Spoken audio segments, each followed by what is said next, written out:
When Audrey Mabry was wooed by New York City police detective Chris Haney, she couldn't believe her luck. I remember him smiling at me, and I just thought to myself, this is the guy I'm gonna marry.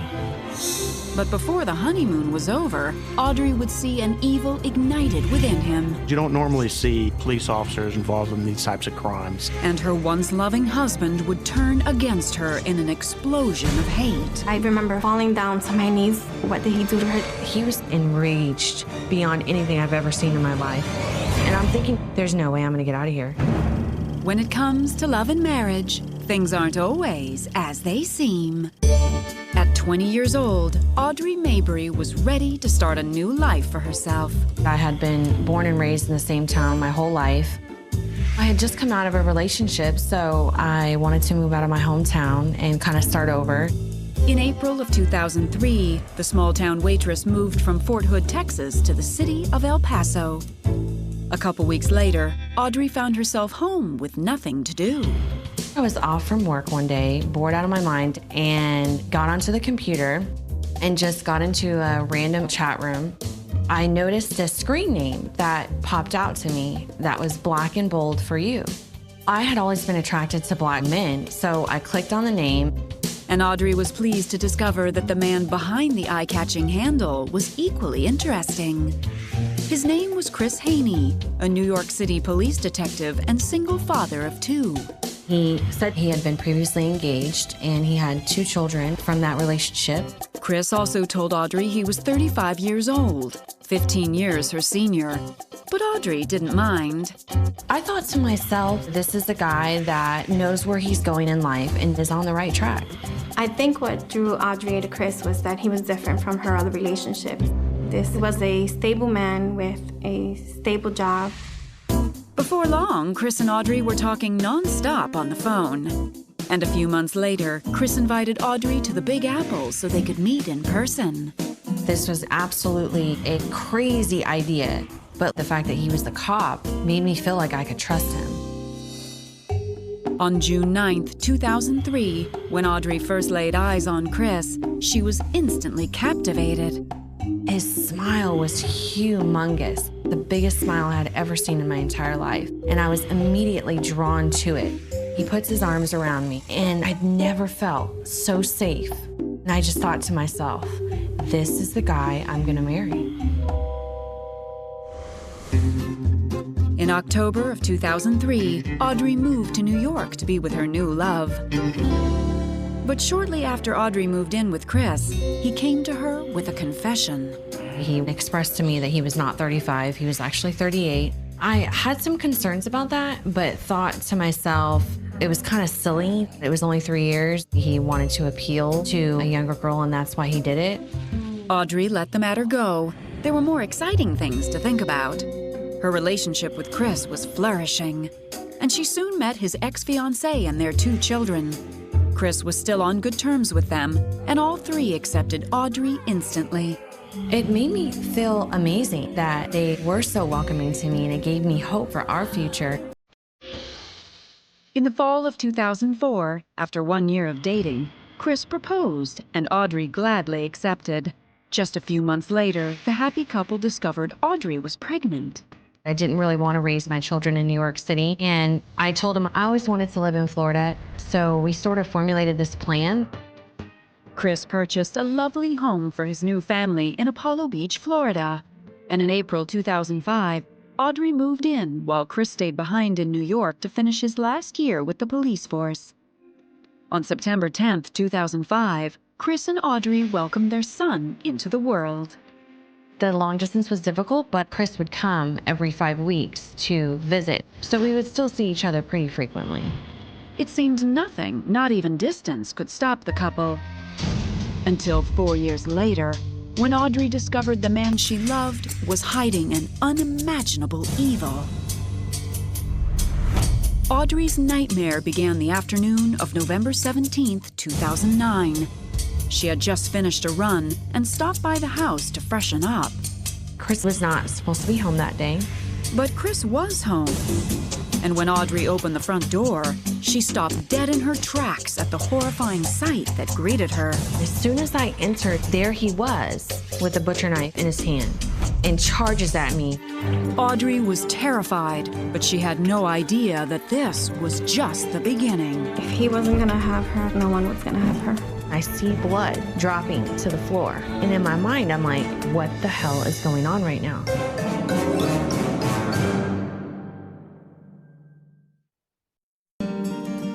In the spring of 2006, 3 years before Audrey Mabry found Chris Haney waiting for her with a butcher knife, the young mother was living in Florida, anticipating the arrival of her fiancé. Chris had to stay in New York because he was still, a cop. He had 1 year left until he was going to retire.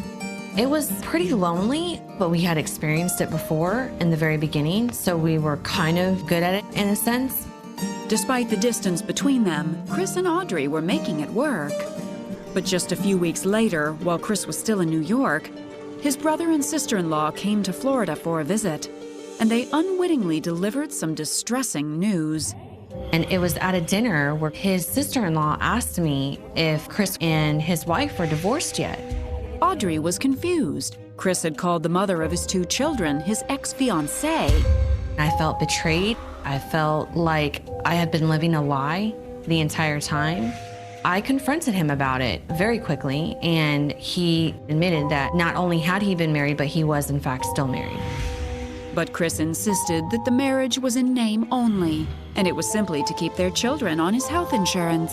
Every part of me was screaming to leave, but I stayed because we hadn't even had an opportunity to be a family yet.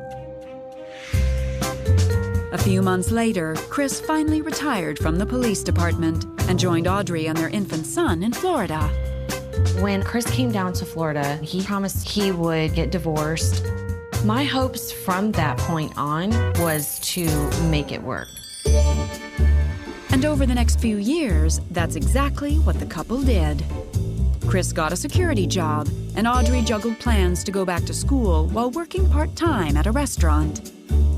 I started babysitting for Audrey shortly after Malachi was born. They were the best parents. Chris seemed like a loving father who would do anything for his child. And in the spring of 2008, Chris kept his promise. He finalized his divorce, and Audrey realized she was pregnant again. The happy couple decided it was finally time to tie the knot.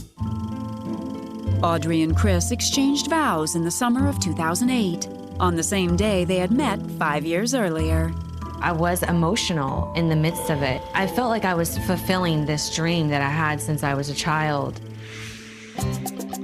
6 months after the wedding, Audrey gave birth to another bouncing baby boy. The newlyweds were so proud of their growing family. But Audrey's hopes for a lasting marriage would suddenly come crashing down less than 2 years later. In the fall of 2009, just as Audrey started going back to school, Chris came to her with a disturbing confession that destroyed everything she had tried to build. He said, listen, there's something that I've been hiding from you. I've been gambling. I always knew that Chris enjoys to gamble, and that was always fine with me, as long as he paid every bill that we had.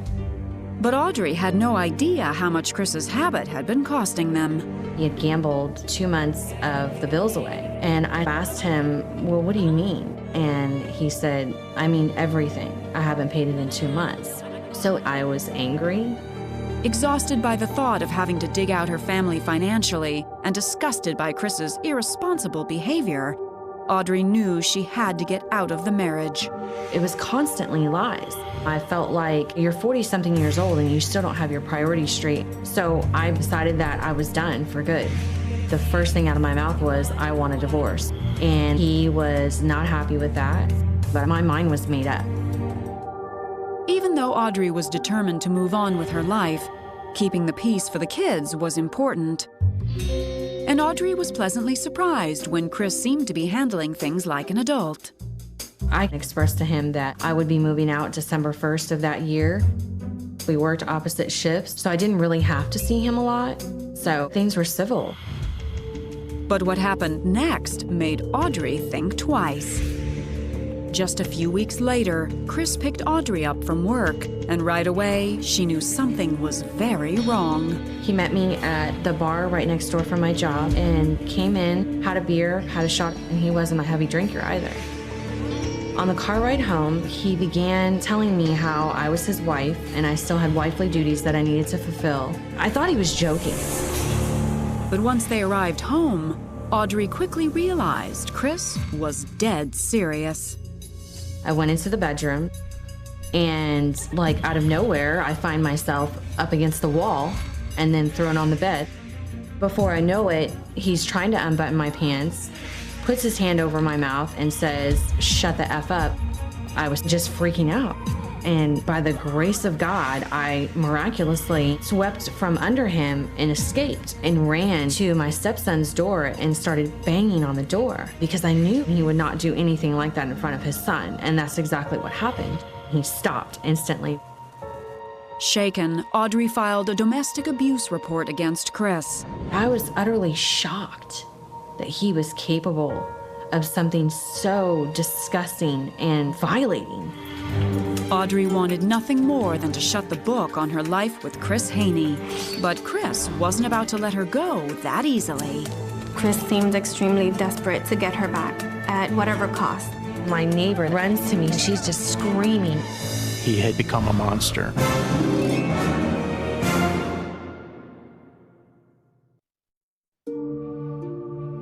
By November of 2009, Audrey Mabry feared her estranged husband, Chris Haney, had become dangerous. Audrey called me and Chris tried to RAPE me, just like that. I was actually shocked. This is Chris. He loves her. He would never hurt her.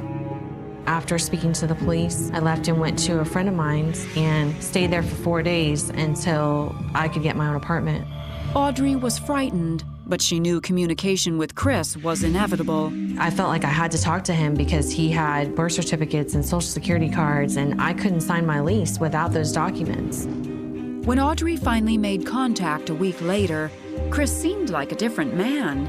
He was incredibly contrite and begged for forgiveness. He continuously expressed that he was very sorry for whatever happened, but that he could not remember what happened. My excuse for him was he drank that night. So I thought maybe that was what caused it. Chris told Audrey that if she didn't press charges, he would pay child support and he would help her with the monthly bills. Chris made it very clear to me that if he was to face these charges, that he was absolutely going to lose his job. Audrey struggled with the decision, but ultimately agreed to Chris's terms and dropped the charges. I wanted to believe the good in him. I wanted to believe that what he did was fueled by the alcohol. As the two amicably began coordinating their schedules to take care of the children, Audrey couldn't help but feel she'd made the right choice. We began taking care of the children as a team, where if we didn't want to wake up the kids in the middle of the night when I came home from work, then I would sleep at his house. And this continued for a couple of weeks. Audrey felt relieved that the worst seemed to be behind her. She could never have known that her nightmare was just beginning. On November 17th, 2009, Audrey stopped by Chris's house after a jog. She simply wanted to wash up before work. But when Audrey opened the front door, Chris was waiting, and the sight was terrifying. There he was, with a butcher knife in his hand, and charges at me. I remember turning for the door to open it and him shutting the door with his hand as he's got me scooped up from behind. And the knife caught me on my finger. So I look down to the floor and I see blood dropping to the floor. And in my mind, I'm like, this is very real. Audrey desperately tried to make sense of the situation, while Chris dragged her into the garage, where he had a blanket laid out on the floor. And he puts the knife to my throat, and he's trying to rape me from behind. And I'm saying to him, what are you doing? I love you, saying anything to make him stop. But Chris only responded with more violence, hitting Audrey over the head with a hammer several times. I'm thinking, oh my God, I'm gonna die right now. He was enraged beyond anything I've ever seen in my life. The image of my children comes to my mind, of them growing up alone. And I start praying, God, just let me live, that's all I want. Audrey knew she was in a fight for her life, especially when Chris suddenly doused her with gasoline. He looks at me, very enraged, angry, empty, and he tosses the candle at me like he's just tossing me the remote. I instantly go up in flames, and I spin up like at the speed of light, run to the main garage door, and I open it just enough for me to run out. And once my feet hit the grass, I dropped to, like everyone learned in elementary school, stop, drop, and roll. My neighbor runs to me. She's hitting me with her son's jacket, helping to put me out. And she's just screaming, "Oh my God, Audrey, oh my God, oh my God." As the house went up in flames, the neighbor called 911. Emergency dispatch. My neighbor was on fire. Your neighbor was on fire? What part of her body was injured? Her arm, she's bleeding. Her face and her arms? And on fire, and her husband is inside. The house is on fire? Our best information at the time was that Audrey may not survive. Chris was located by some bystanders just outside of the house in the backyard. He had a laceration to his neck, his wrist, and he also had a puncture wound on his left side. Audrey and Chris were both airlifted to the nearest hospital. Audrey was almost fatally burned and barely conscious. And as she struggled to live, detectives began trying to shed light on Chris's horrific attack. He told everybody, "Now I am the monster that she made me out to be." The message he sent me was, "It's time for you to prove how much you love those kids." On November 17th, 2009, Audrey Mabry was in intensive care, desperately fighting for her life. I couldn't believe he did that. I couldn't believe he did that to her, just because he couldn't have her. When I first arrived at the scene, I didn't know what had happened. The neighbor told us that Chris had set Audrey on fire. I did find out he was one of the persons that was transported to the hospital. So we knew where he was. Investigators immediately went to question Chris at the hospital, but he refused to talk. Meanwhile, detectives discovered Chris owned a van that was not parked at the house. We located this van about a half a mile away out of view and parked at a community building that would lead me to believe that this was somewhat premeditated. They also found several incriminating text messages Chris sent to friends and family just before the attack. He said, "Now I am the monster that she made me out to be."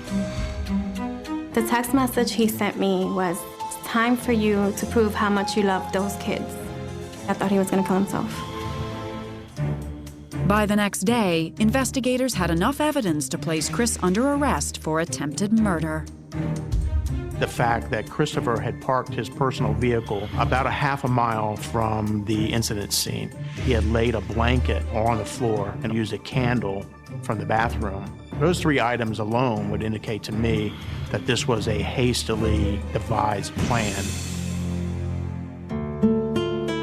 It was 6 weeks before Audrey awoke from her medically induced coma.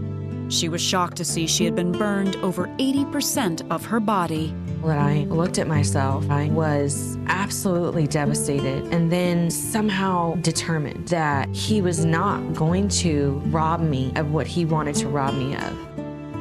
And that became my mission. In the 3 months that followed, Audrey pushed through excruciating pain to relearn everyday tasks like walking. She also underwent 7 different trauma surgeries and skin grafts. Her main goal was to get back to her children and her life. There were a lot of dark moments. It took me almost a year to get to a point where I saw a beautiful girl again, but not because she was all made up, but because she was repaired and renewed internally. On January 24th, 2012, Chris Haney went to trial. He pleaded not guilty. I was the first witness to go up. He looked me dead in my eye. It felt very surreal. I kept feeling my chest clench, and at one point I felt like I was going to vomit. Prosecutors contended that Chris set out to kill Audrey and then himself because he was distraught over losing her. And the jury agreed. Chris was convicted of attempted murder, aggravated battery, and arson. On March 2nd, 2012, Chris Haney was sentenced to life in prison plus 2 30-year terms. just 2 days after his divorce from Audrey was finalized. When I look back, him being so manipulative and so controlling of my lifelong decisions, that's absolutely a sign of someone who is capable of domestic violence. I believe Chris did what he did because he was a man that felt that he had lost everything. Therefore, he was capable of anything. Audrey has since moved on with her life, but she still battles the after effects of Chris's attack. The heat and the sun is an extreme struggle for me. My range of motion is not the same. Being burned is something that is a very long recovery. Even with her struggles, Audrey has gone back to school. She has also been in a healthy, happy relationship for more than a year. Despite the horrible things she went through that day, Audrey is definitely more beautiful now than she's ever been. She has a new purpose in life. My purpose is to give people hope, to show people that no matter what happens to you in life, you must persevere, and you never know your true strength until you're tested.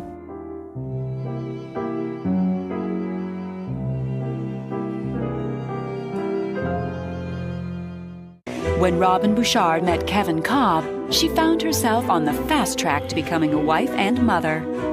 I was in love with Kevin, and I felt he was the love of my life. But little could Robin know that Kevin was harboring a dangerous desire. People would have never guessed that things were going on that weren't supposed to be. A secret so terrible that after it surfaced, nothing would ever be the same again. I just don't feel there's any crime out there more heinous than this one.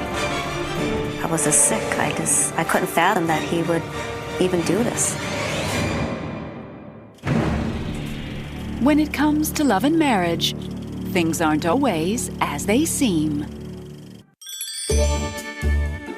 They say love finds you when you least expect it. But small-town girl Robin Bouchard wasn't exactly looking to be found. In the winter of '88, I was divorced about 6 months, and I was sitting home alone watching TV, and my girlfriends called me and said, "We're taking you out." They said, "You're going whether you want to or not." I was a little leery of it, but I was tired of sitting home on Saturday night.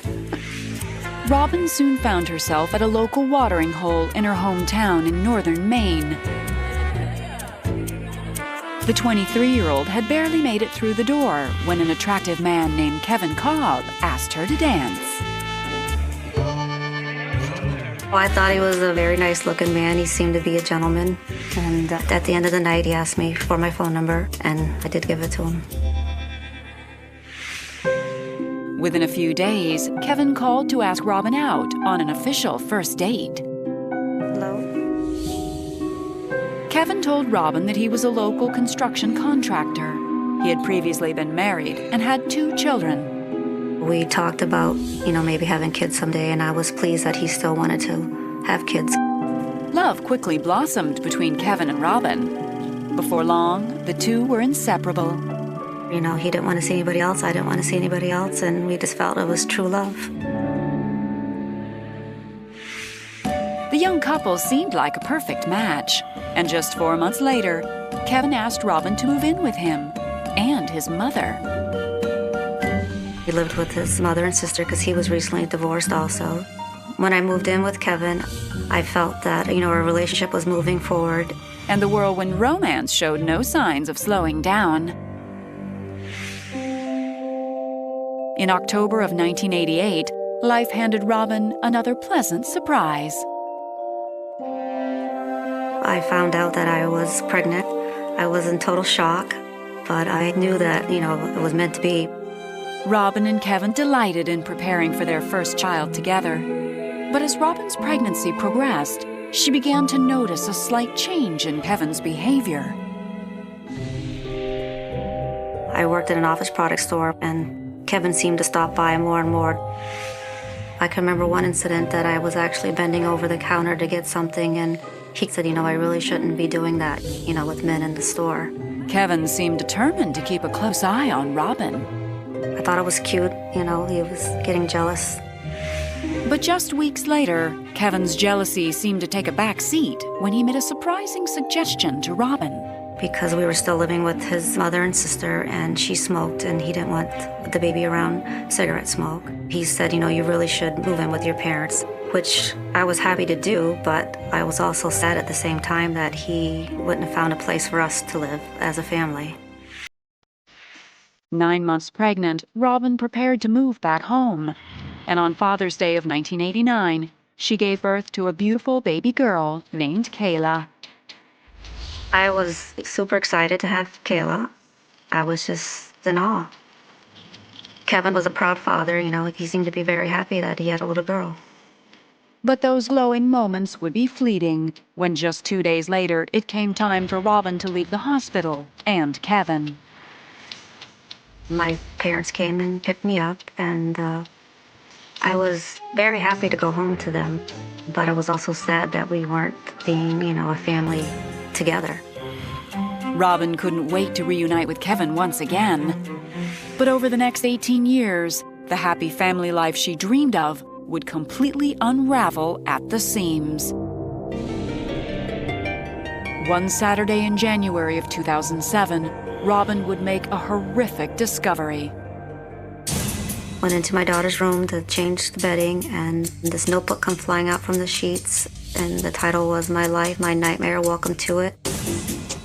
I started reading it. I was instantly sick to my stomach.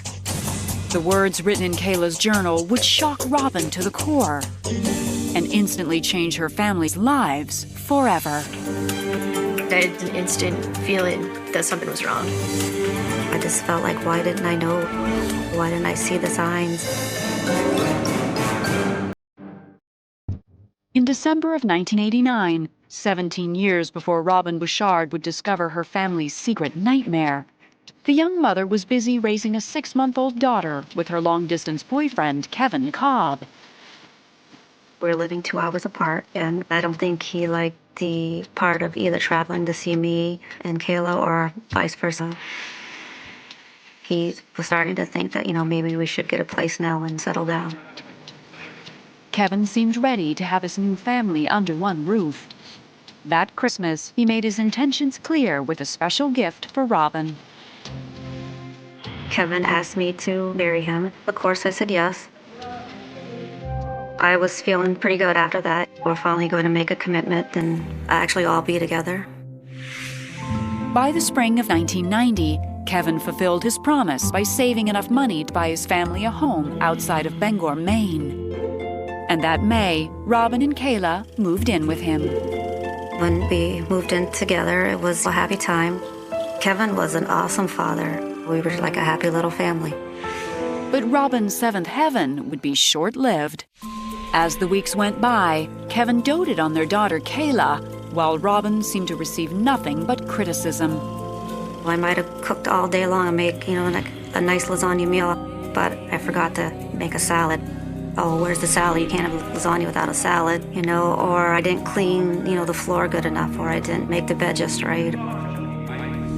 Determined to keep peace within her family, Robin tried to justify Kevin's irrational behavior. Sometimes I would, you know, go to bed at night thinking, you know, Robin, life's not that bad. Kevin's okay. He's just having a bad day. By 1998, life for Robin and Kevin had become a bustling blur of hockey games and birthday parties. And while the couple still hadn't tied the knot, they seemed like a happy family on the outside. But behind closed doors, it was a very different story. I always wanted, like, the storybook family and romance, and, you know, I'd have that every now and then, but, you know, when it was good, but when it was bad. I remember my parents would fight. He would yell and raise his voice and call my mom names. During our verbal disagreements, I would try to protect Kayla. I'd ask her to go to her room, or, you know, maybe go put a movie in so she couldn't hear us screaming at each other. I just didn't want her to grow up thinking that it was okay for a man to talk to a woman that way. Despite her efforts, Robin was finding it increasingly difficult to keep Kevin happy. And by July 4th of 1998, their relationship had reached a breaking point. We were home over the 4th of July at my parents' camp, and we were having a family party, and we always ate buffet style. And we told everybody, come help yourself, everything's ready. And Kevin expected me to get his plate, and I said, no, it's right here, come get it yourself. And so that made him mad. As the night went on, Kevin's behavior only seemed to get worse. He just kept drinking, and he didn't eat, and he wanted to take Kayla to the fireworks. And everyone said, no, you're not taking her anywhere. You've been drinking, you're not driving her anywhere. And it blew up from there. After the big fight, I said, that's it, no more. And I packed Kayla up and our dog up, and I said, I'm sorry, Kayla, I can't live this way anymore. When we decided to leave for good, I was really upset, and I was listening to the one song that my dad and I considered our song, and, just staring at a picture of us, and I knew that we weren't going to go back after that. Robin moved into her parents' home with 9-year-old Kayla in tow. Free from Kevin's control, Robin felt the weight finally lift from her shoulders.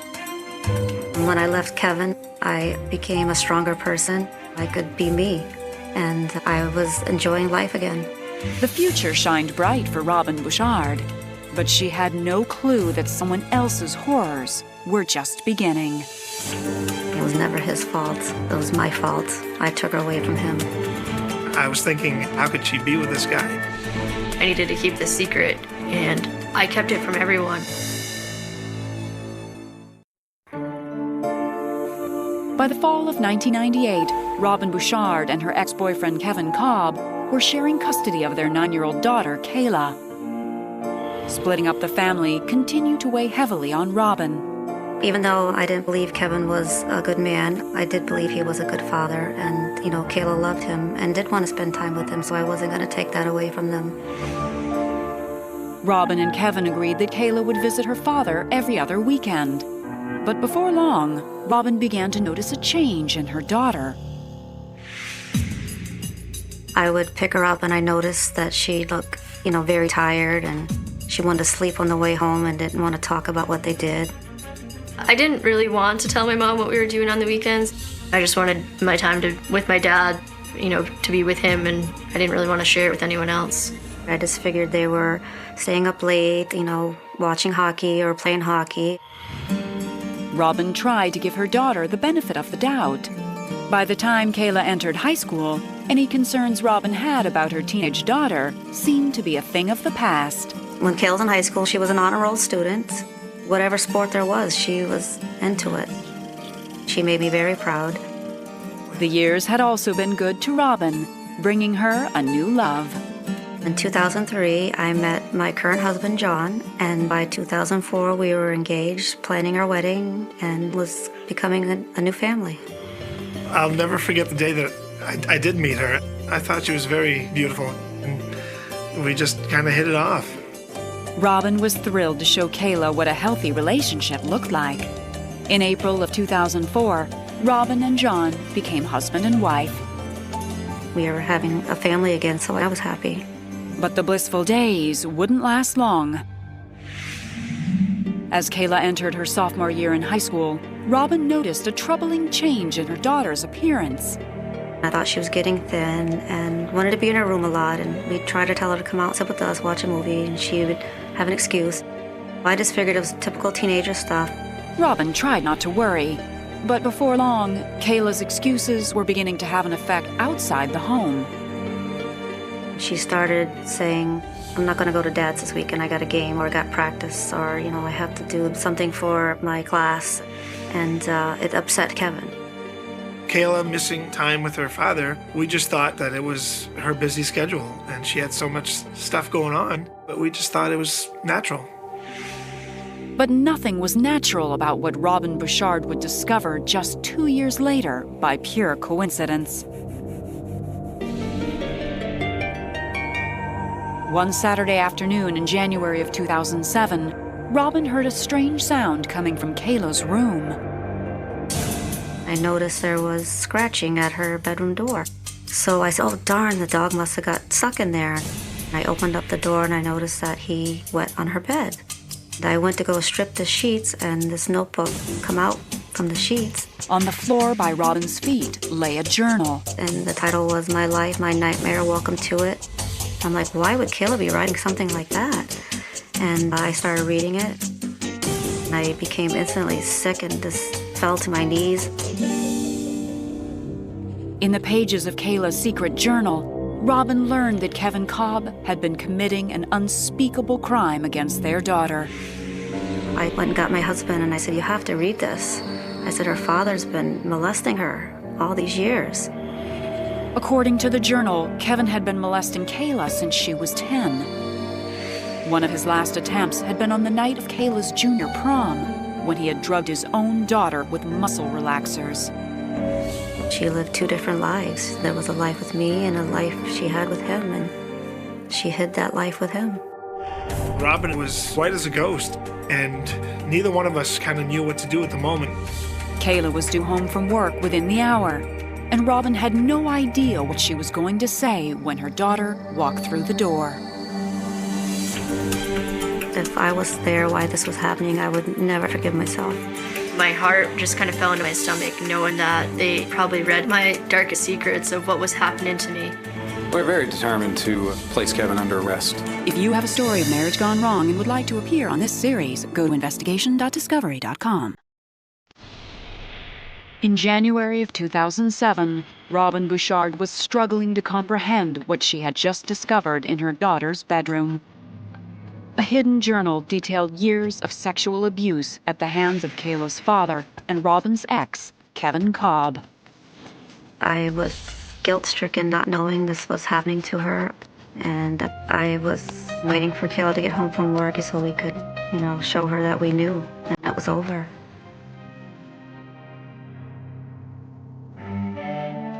When I walked through the door, it was an instant feeling that something was wrong. Then my mom, she held up my notebook that she found. My heart just kind of fell into my stomach, knowing that they probably read everything that was in my journal, my darkest secrets of what was happening to me.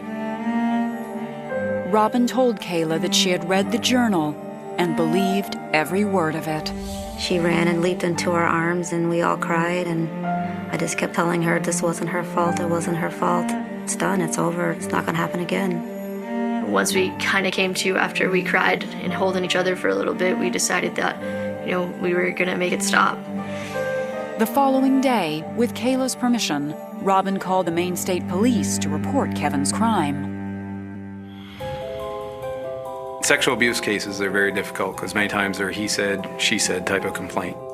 There isn't always physical evidence to go gather. And Kayla and Robin both seemed a little uncertain, a little scared, but they were ready to talk. Robin explained that Kevin's abuse had been going on for the past 7 years.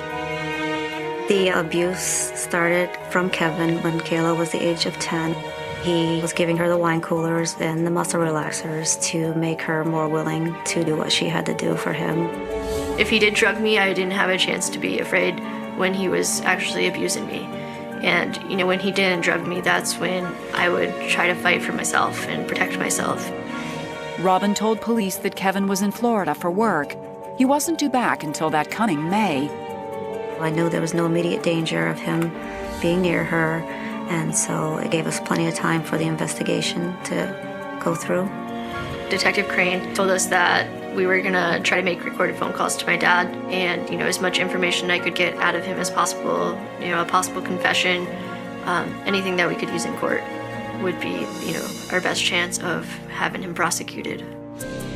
For the next 4 months, Kayla made recorded phone calls to Kevin in hopes that they would get some type of confession. It was definitely overwhelming when I had to call my dad. It was just, I didn't necessarily know the words to say to him. That was kind of the hardest thing to, address it when, I had a detective sitting next to me. It was torture just to listen to him talk to her. But I knew this was our only option, and I wanted him caught. Around the 6th phone call in April of 2007, police finally got what they needed. Gathering all of her courage, Kayla asked her father why he would want to abuse her. And he's like, oh, you don't have to worry about that again. I won't do that again. I just want to be your dad again. and the detective was giving her thumbs up that we had something on tape. We were very determined to place Kevin under arrest for this offense. We felt we had the proof and the evidence we needed to prove it all the way through court. On May 10, 2007, when Kevin Cobb returned home to Bangor, Maine, police were waiting for him. He was promptly arrested and charged with gross sexual assault. For Robin and Kayla, once he was arrested, there was some relief, but we had some work to do as the case was not over. It still had to move through the court system. In June of 2008, after 3 days of intense testimony, Robin's family was more than ready for a verdict. Kayla and I grabbed hands and we were squeezing tighter and tighter as the guilty, guilty, guilty, guilty, guilty was coming out. We just knew the nightmare was over and she didn't ever have to face him again. On June 13th, Kevin Cobb was convicted of 10 counts of gross sexual assault and 6 counts of unlawful sexual contact. He was sentenced to 16 years in prison. We both teared up and hugged, and it was just like, you did it, you know. You put him away because of what he's done to you, and you can't do it to anybody else, and you probably saved another victim. Today, Robin and Kayla have found ways to become survivors together. You know, I think about it every day, but, you know, I'm doing better. Kayla's an amazing young lady, and she has moved forward and started her own organization called Breathe the Air, which stands for Abuse, Incest, and Rape. She helps me with my organization, and she's always there to support me. She would do anything for me, and I think by helping me, it helps her as well. Like Kayla, Robin continues to find peace and strength by sharing her story with others. We have bonded through trying to help others now and hoping that no other mother and daughter have to go through what we went through.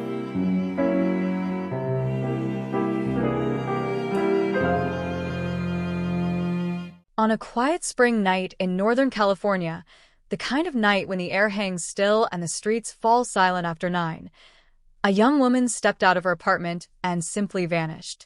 No scream. No struggle. No witnesses who could say with certainty what they had seen. Only a car left parked slightly crooked by the curb, its driver's door unlocked, and the faint glow of a porch light flickering across an empty walkway. By morning, the entire block would be wrapped in yellow police tape. By nightfall, reporters would begin using a phrase that sends a chill through any community: missing woman. And decades later, the same case would carry a darker label: a California cold case that refused to die. Her name was Emily Carter, 23 years old, recently graduated. The kind of person neighbors described with the same words over and over again: quiet, kind, dependable. The kind of person who didn't simply disappear. Emily had moved into the small apartment complex on Hawthorne Street just 4 months earlier.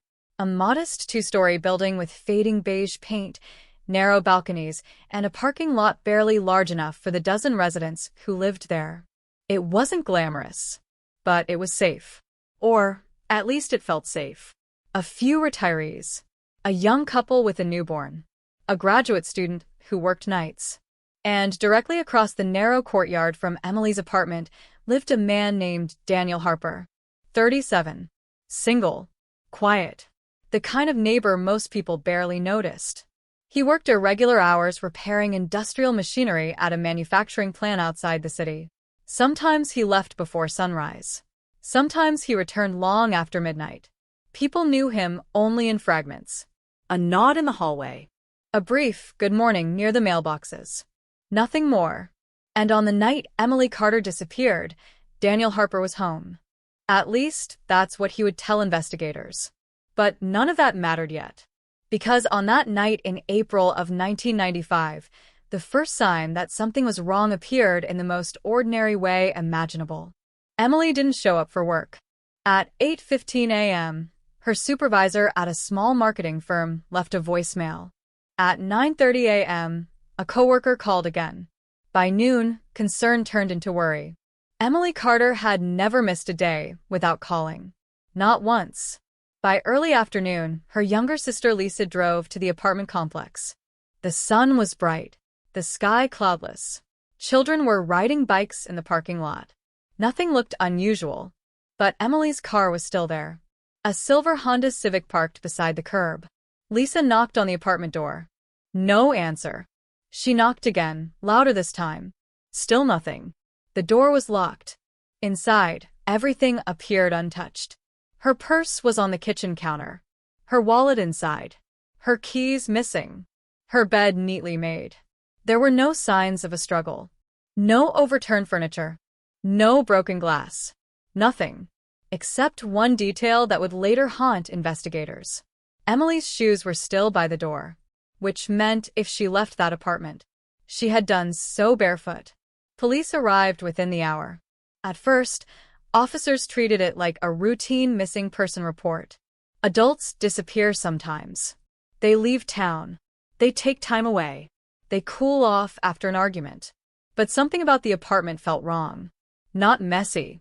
Not disturbed. Just incomplete. Like a scene paused halfway through a moment. The refrigerator door slightly open. A glass of water on the counter. And on the small table near the window, Emily's planner lay open to the date April 12th. The page was filled with ordinary plans. Morning meeting. Lunch with Megan. Call mom. None of them would happen. Detectives canvassed the building that evening.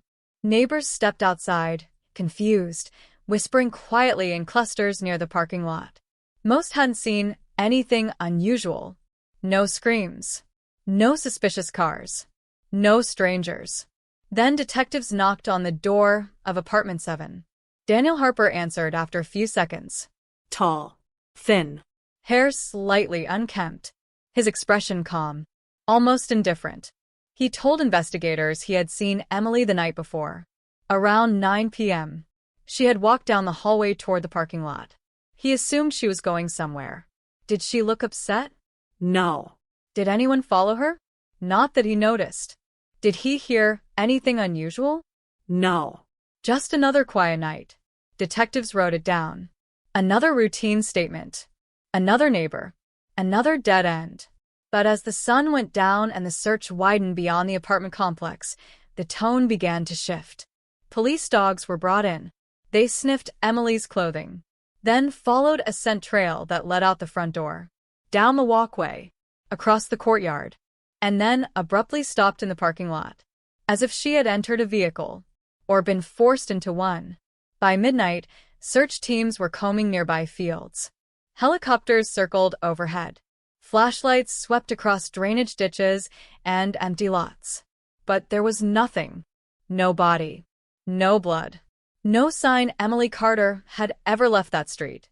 And that was the moment the case stopped being a simple disappearance and started becoming something darker. Because when someone vanishes without leaving a single trace, it usually means someone worked very hard to make sure they did. The next morning, the story exploded across local news stations. Young woman missing in Northern California. Reporters stood outside the apartment complex as cameras rolled. Neighbors watched from behind curtains. Speculation spread quickly. Kidnapping. Abduction. Random attack. Police weren't ready to say. But inside the investigation room at the county sheriff's department, detectives were already asking a different question. Who had the opportunity? Because Emily Carter had not vanished from a dark alley or a busy street. She had disappeared from a quiet residential complex where only 12 people lived. 12 residents. 12 possible witnesses. Or suspects. One by one, detectives interviewed them again. The young couple in apartment 2 had been home with their newborn. 2 elderly tenants had gone to bed before 8. The graduate student had been working a late shift at the hospital. Each story checked out. Each alibi confirmed. Until investigators circled back to the same person who had spoken to them the night before. Daniel Harper, the quiet neighbor across the courtyard. At first glance, nothing about him stood out. No criminal record. No history of violence. Just a solitary man who kept to himself. But detectives began noticing small inconsistencies. Harper claimed he went to sleep shortly after seeing Emily walk toward the parking lot. Yet another resident remembered hearing footsteps in the hallway much later, near midnight. And someone else mentioned seeing a faint light inside Harper's apartment around the same time. It wasn't proof, not even close, but it was enough for detectives to knock on his door again. This time, the conversation lasted longer. Where had he been between 10 p.m. and midnight? Inside, watching television. Did anyone see him? No. Did he hear anything unusual outside? No. He remained calm, polite, almost detached. When detectives asked if they could step inside his apartment, he hesitated for just a moment, then said yes. The room was neat, Sparse. a couch, a television, a small dining table.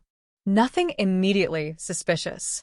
But one detective noticed something strange. Near the kitchen sink sat a pair of rubber gloves, Wet. as if they had just been washed. Harper explained casually. He had used them while cleaning the bathroom. Detectives nodded, wrote it down. Another small detail. Another piece of a puzzle that still made no sense. Days passed. Then weeks. Search teams expanded their radius miles beyond Hawthorne Street. Divers checked nearby reservoirs. Volunteers combed forests. Hundreds of tips poured in. Sightings. Rumors. False leads. But Emily Carter remained missing. And as weeks turned into months, the case began slipping into a familiar and devastating category.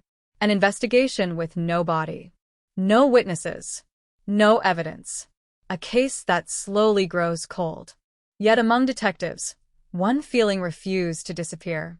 The uneasy sense that the answer had been close from the very beginning. Maybe even right across the courtyard. And as the months stretched into years, Hawthorne Street returned to its quiet routine. New tenants moved in. Old residents moved away. Paint peeled from the building walls. Memories faded. But somewhere inside a box of evidence stored in a county archive, the file remained. Stamped with a phrase investigators dread more than almost any other. Unsolved. A cold case waiting in silence. Waiting for something small. Something overlooked. Something capable of turning an ordinary neighbor into the center of a nightmare no one saw coming. And decades later, that moment would finally arrive. The summer heat settled over Northern California like a heavy blanket, and with it came the slow, suffocating realization that Emily Carter had not simply gone missing. She had vanished in a way that defied every ordinary explanation detectives could offer. Days became weeks, and the rhythm of the investigation began to shift from frantic urgency to methodical persistence. Search grids that once stretched across fields and wooded hillsides grew smaller, quieter. Helicopters stopped circling. Volunteers returned to their normal lives. But inside the sheriff's department, the case file continued to grow thicker, each page carrying the same frustrating message: no body, no confirmed crime scene, and no definitive suspect. Detectives retraced Emily's final hours again and again, replaying the timeline as if somewhere within those mundane details a single misplaced moment would reveal the truth. The evening before she disappeared had been almost painfully ordinary. Co-workers remembered her leaving the office around 5:30, laughing about an upcoming weekend trip she planned to take with friends along the coast. She stopped at a small grocery store just a few blocks from the apartment complex, buying a carton of milk, pasta, and a jar of tomato sauce. The cashier remembered her because she had asked if the store sold disposable cameras. She wanted one for the trip. The security footage showed her smiling politely as she paid, then stepping out into the fading evening light. After that, the trail narrowed to the quiet streets around Hawthorne Street. One neighbor remembered hearing the sound of a car door closing sometime after 9. Another thought they saw someone walking across the courtyard under the dim yellow security light. But memories blurred quickly when investigators pressed for details. Was the person alone? Male or female? What time exactly? No one could say for certain. The night had been calm, uneventful, the sort of night people forget as soon as it ends. Yet detectives kept returning to the same unsettling detail: Emily's shoes still sitting beside the door of her apartment. People don't leave home barefoot in the middle of the night. Not willingly. That detail alone suggested something had interrupted her routine in an instant. Something unexpected. Something close. Someone she either trusted enough to open the door for, or someone who had already been inside. The possibility of an intruder had been considered early, but investigators found no signs of forced entry. The lock on the apartment door was intact. The windows showed no tampering. Nothing appeared stolen. It was as if Emily had stepped outside for only a moment and never came back. The investigation slowly tightened around the small circle of people who lived within the apartment complex. Detectives returned repeatedly, asking the same questions, comparing every recollection against phone records, work schedules, and time-stamped receipts. And each time, the name Daniel Harper resurfaced. Not because of anything dramatic he had done, but because of the subtle gaps in what he claimed to remember. Harper had insisted he saw Emily walking toward the parking lot that night. Yet none of the other residents remembered seeing her outside. One tenant believed she heard footsteps in the hallway closer to midnight, far later than Harper claimed Emily had left. Another resident recalled hearing what sounded like a door closing abruptly, followed by a few seconds of silence, then nothing. When detectives questioned Harper again, he repeated the same story almost word for word. He had been home alone. He had seen Emily briefly in the hallway. After that, he turned on the television, watched a late-night movie, and went to sleep. No visitors. No unusual sounds. Nothing suspicious. But there was something about the way he spoke that unsettled the investigators. Not nervous. Not defensive. Just oddly precise, as though he had rehearsed the sequence of events enough times that it no longer required thought. They examined his background more closely. Harper had moved to the apartment complex less than a year earlier. Before that, he had lived in 3 different towns over the previous decade, always working in mechanical repair jobs for manufacturing plants or warehouses. His employment record was steady, but unremarkable. Coworkers described him as quiet, efficient, the type of man who worked long shifts and rarely joined after-work gatherings. No arrests. No complaints. No reason to view him as dangerous. But detectives know something the public often forgets. The absence of a record does not mean the absence of secrets. They requested permission to search his car. Harper agreed, without hesitation. The vehicle, a faded blue pickup truck, was parked near the rear of the lot. Inside, investigators found nothing unusual. Fast food wrappers, work gloves, a toolbox filled with wrenches and screwdrivers. No blood, no fibers, no indication that a violent struggle had taken place inside. For a moment, the suspicion seemed to fade again, dissolving into the long list of possibilities that surrounded the case. Then another small detail surfaced. During a routine review of utility records, one detective noticed something odd about Harper's water usage. On the night Emily disappeared, his apartment had recorded a sudden spike in water consumption, far more than his normal pattern. It wasn't proof of anything, but the timing was difficult to ignore. When confronted with the information, Harper shrugged. He told detectives he had taken a long shower before going to bed. The weather had been warm, he said, and he had just come home from work. He might have done some cleaning as well. He didn't remember exactly. The explanation sounded plausible, but something still felt wrong. The investigation continued to widen outward from Hawthorne Street. Detectives explored the possibility that Emily had been abducted while walking to her car. They interviewed known offenders living within a 20-mile radius. They checked nearby highways for reports of suspicious vehicles seen that night.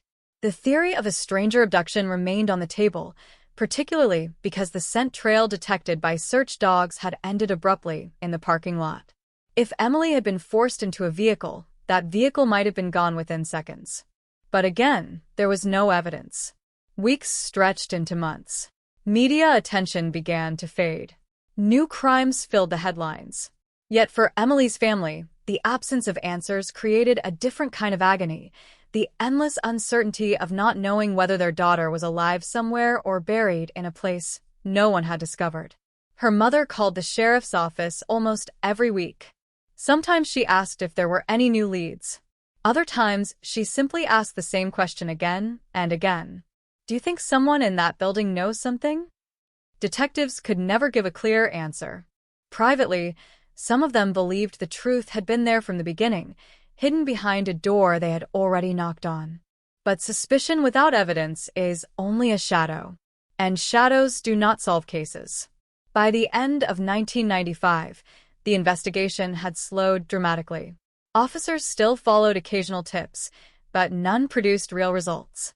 Emily Carter's file was moved from an active homicide desk to a shelf reserved for long-term cases, the quiet archive where unsolved mysteries wait for years, sometimes decades, until new technology or a forgotten clue drags them back into the light.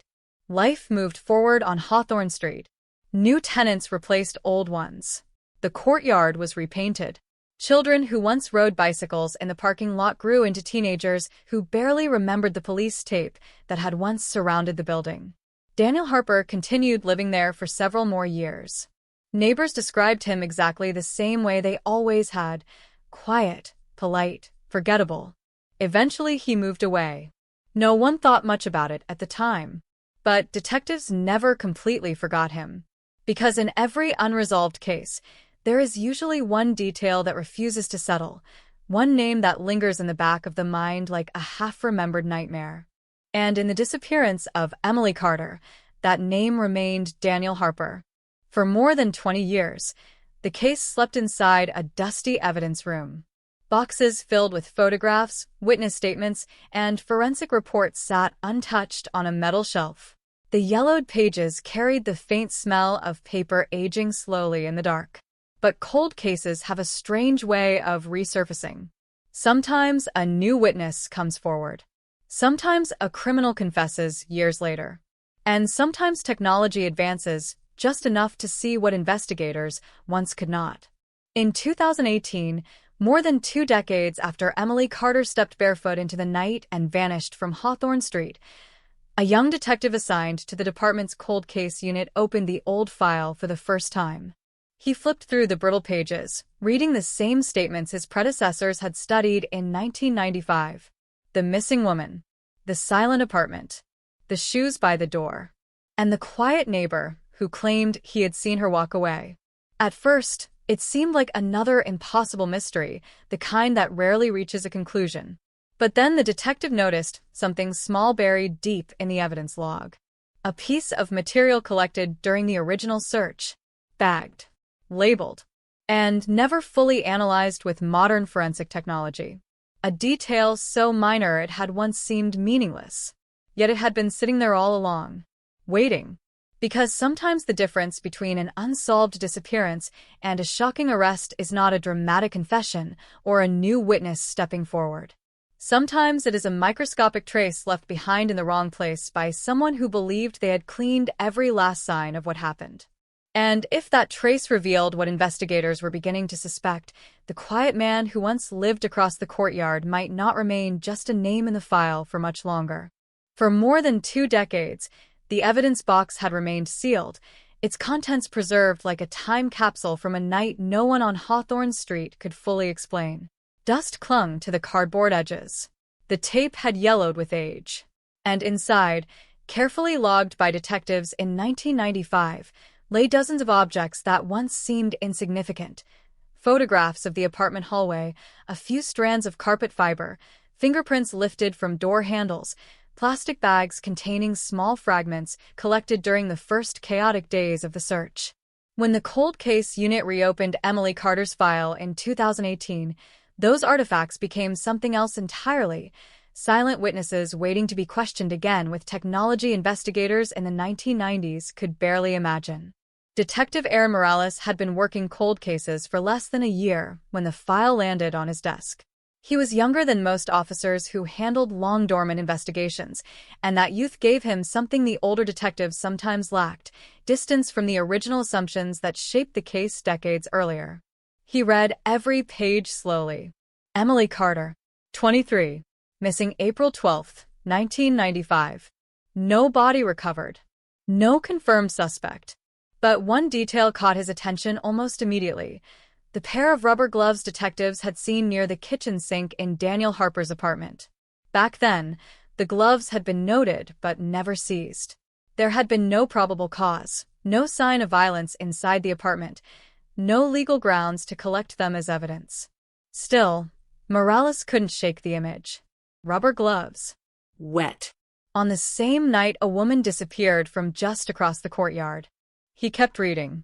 Further into the evidence log, buried among dozens of small entries, he noticed something else, a record of fibers recovered from the hallway carpet outside Emily's apartment. Investigators in 1995 had vacuumed sections of the floor as part of routine processing. Most of the collected debris had been labeled and stored without detailed testing. At the time, forensic labs were overwhelmed with higher priority cases. The fibers remained sealed in plastic, unexamined. Morales leaned back in his chair and stared at the file for several seconds. Cold cases often hinge on moments exactly like this, when a tiny piece of overlooked evidence becomes the thread investigators begin pulling. He requested the old samples from storage. 2 days later, a technician delivered a sealed container to the lab. Inside were several small bags filled with fibers, dust, and fragments collected from the hallway outside Emily's door and along the walkway leading toward the courtyard. The material looked unremarkable. Tiny particles no one would notice under normal circumstances. But modern forensic microscopes can reveal stories hidden in objects smaller than a grain of sand. The lab technicians began analyzing the samples. Days passed. Morales waited. Then the first report arrived. Among the carpet fibers and ordinary debris was something unusual: microscopic fragments of blue synthetic material consistent with industrial cleaning gloves, the same type often used in mechanical or maintenance work. That detail alone wasn't enough to prove anything, but it was enough to spark a deeper question. What if those fibers had come from someone wearing gloves while standing in the hallway outside Emily's apartment? And if that were true, why would anyone need gloves there in the middle of the night? Morales returned to the old witness statements. Daniel Harper's job at the manufacturing plant involved machinery repair and chemical cleaning processes. Workers there regularly used protective gloves made of blue synthetic rubber. It was the same type of material detected in the fiber sample. Still circumstantial. Still far from proof. But the puzzle pieces were beginning to shift. Morales dug deeper into Harper's history. The man had moved several times since leaving Hawthorne Street in the late 1990s. Public records showed a trail of small apartments and rental homes scattered across 3 counties. Eventually, Harper had settled in a quiet town nearly 200 miles away, where he continued working in industrial maintenance. His life appeared uneventful. No arrests. No known disputes with neighbors. No public scandals. The profile of an ordinary middle-aged man. Yet the cold case file suggested something else entirely. Morales decided to revisit Hawthorne Street. More than 20 years had passed, but the building still stood. The same beige walls, the same narrow courtyard, the same faint smell of aging concrete in the warm afternoon air. Standing there, the detective tried to imagine the scene on the night Emily disappeared. The dim security light above the walkway. The narrow corridor leading past her apartment door. The distance between her doorway and Harper's, barely 30 feet. Close enough to hear a conversation. Close enough to hear a struggle. Yet no one had reported one. He knocked on several doors, hoping someone who had lived there in the 1990s might still remember something overlooked. Most tenants were new. But one woman answered the door of apartment 3 and listened carefully as Morales explained the reason for his visit.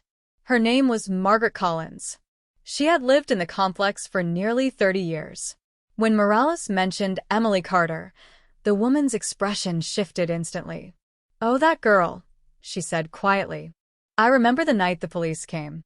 Margaret described the scene much the way it appeared in the old reports: flashing lights, officers knocking on doors, neighbors gathering nervously outside. But when Morales asked about Daniel Harper, the woman paused for several seconds before speaking again. "He kept to himself," she said. "Most of the time you wouldn't even know he was there." Morales waited. Margaret leaned slightly against the doorframe, as if sorting through memories she hadn't revisited in years. "There was one thing," she added slowly. "Something I always thought was strange." The detective's attention sharpened. Margaret explained that on the night Emily disappeared, she had woken briefly sometime after midnight. She had gone to the kitchen for a glass of water and glanced out the window overlooking the courtyard. At first, nothing looked unusual, but then she noticed movement near the far end of the lot. A man. Tall. Carrying something heavy. She couldn't see clearly in the darkness, but she remembered the shape. Bulky, awkward, like someone struggling with a large bag or bundle. She had assumed it was a resident taking out trash. The thought barely lingered. Until the next morning, when the police arrived asking about a missing woman. Margaret's voice trembled slightly as she finished the memory. "I didn't say anything back then," she admitted. "I wasn't sure what I saw. And by the time I thought about it again, weeks had passed." Morales felt the quiet weight of the moment settle between them. Because if Margaret Collins had seen what she believed she saw, it meant someone had been moving something through that courtyard hours after Emily Carter vanished. And the only person known to be awake at that time, according to the old statements, was Daniel Harper. Back at the station, Morales reviewed Harper's original interview again. The man had claimed he went to bed shortly after 9. Yet a neighbor had now described activity in the courtyard after midnight. If the timeline shifted even slightly, the entire narrative Harper provided in 1995 began to collapse.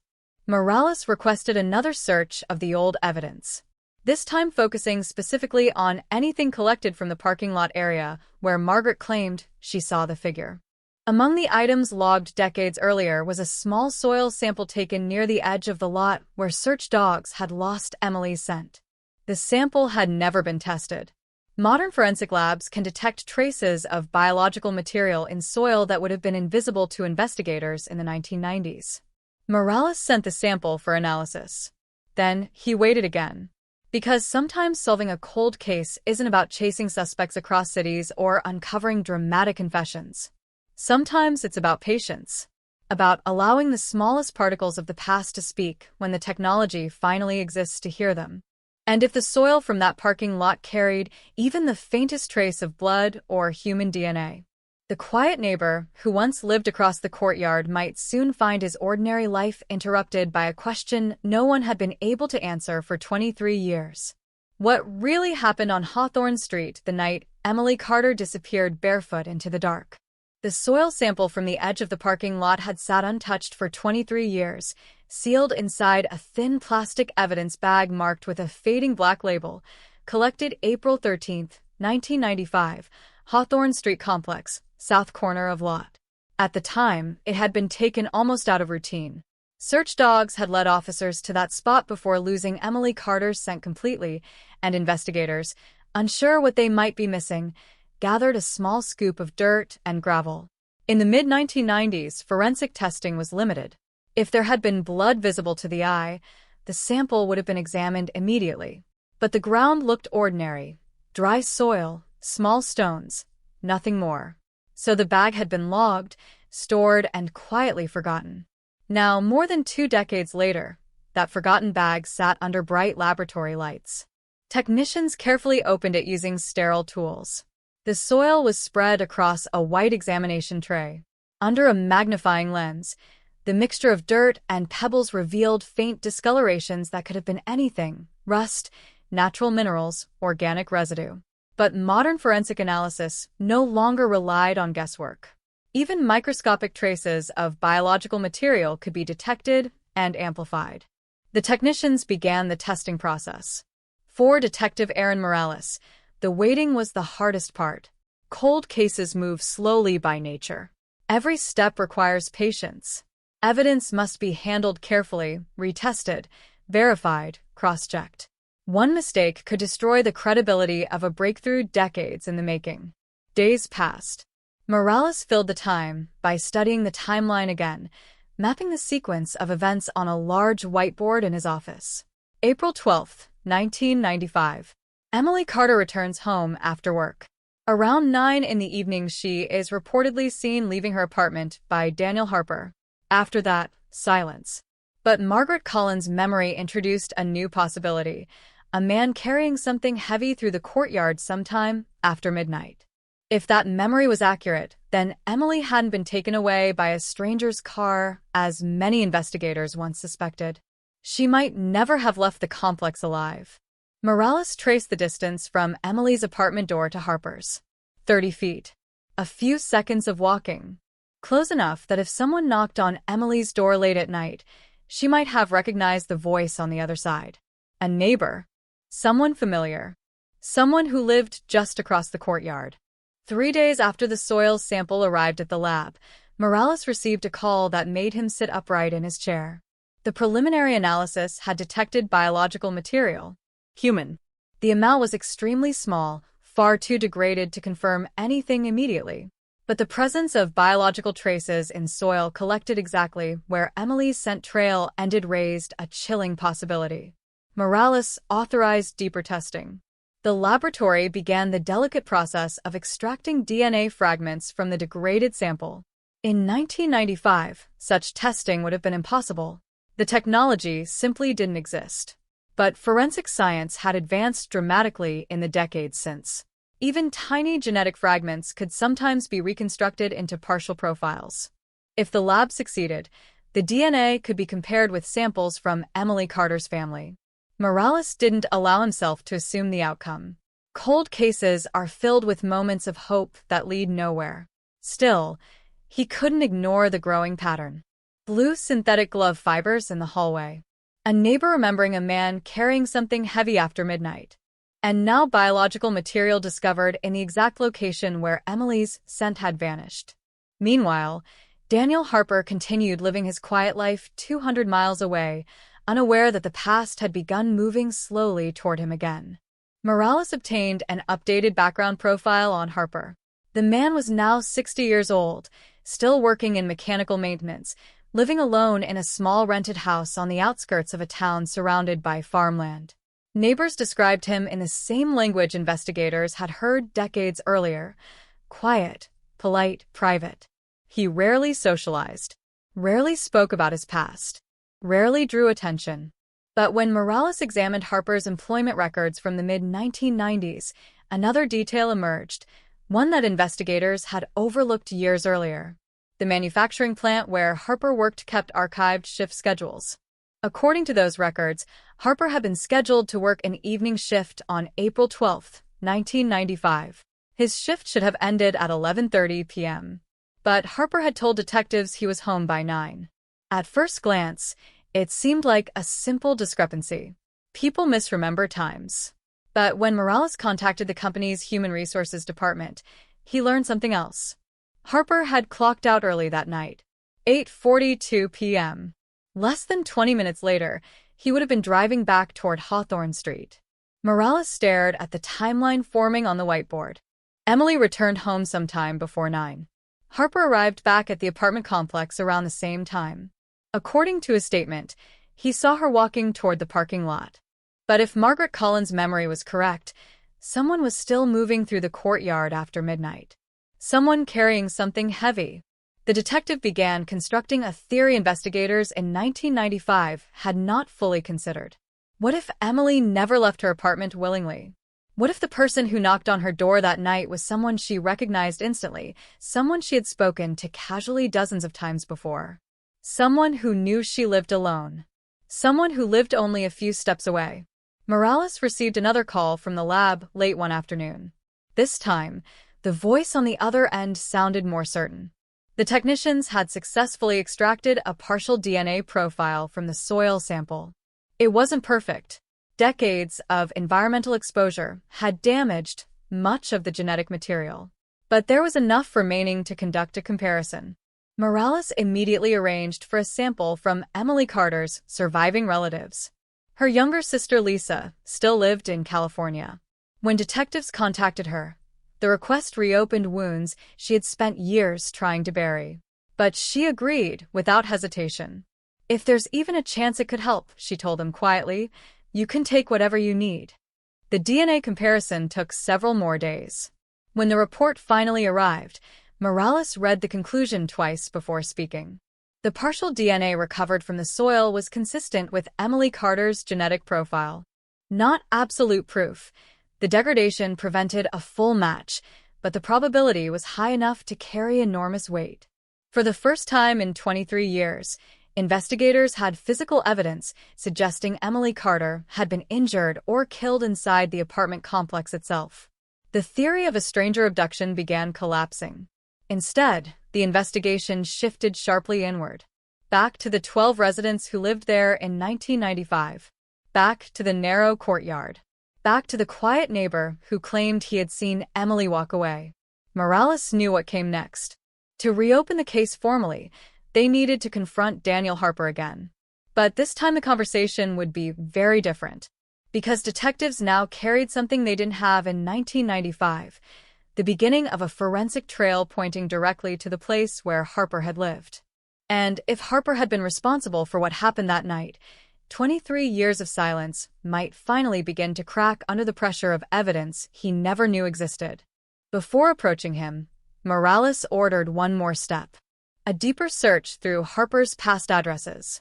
Investigators began reviewing records from every location he had lived since leaving Hawthorne Street. Rental histories, property records, construction permits, anything that might reveal unusual activity. Because if Emily Carter had never left that complex alive, the most pressing question remained painfully simple. Where was her body? Margaret Collins had seen someone carrying something heavy through the courtyard. But where had it gone after that? The parking lot offered easy access to the street, but search dogs had lost the scent there. That meant a vehicle could have been involved. Or something else. Something closer. Something hidden. As investigators examined aerial photographs of the complex taken in the mid-1990s, one detail began to draw their attention. Behind the building, partially hidden by a line of overgrown shrubs, was a narrow maintenance area that residents rarely used. In 1995, it had contained an old storage shed and a patch of uneven ground where plumbing repairs had been performed months earlier. The area had never been thoroughly excavated during the original search. At the time, investigators had focused on nearby forests and highways, assuming Emily had been taken away. Now, the theory was changing. If Harper had carried something heavy across the courtyard after midnight, he wouldn't necessarily have needed to drive anywhere. He might only have needed a shovel and a place no one thought to dig. 23 years after Emily Carter disappeared barefoot into the night, the ground behind Hawthorne Street was about to be disturbed again. And if the soil there still held what investigators feared it might, the quiet neighbor who once lived across the courtyard would no longer be just a suspicious name inside an old case file. He would become the center of a murder investigation that had waited nearly a quarter of a century to surface. The maintenance area behind the Hawthorne Street complex had changed very little since the mid-1990s. The wooden storage shed still leaned slightly to one side, its paint peeling under years of sun and rain.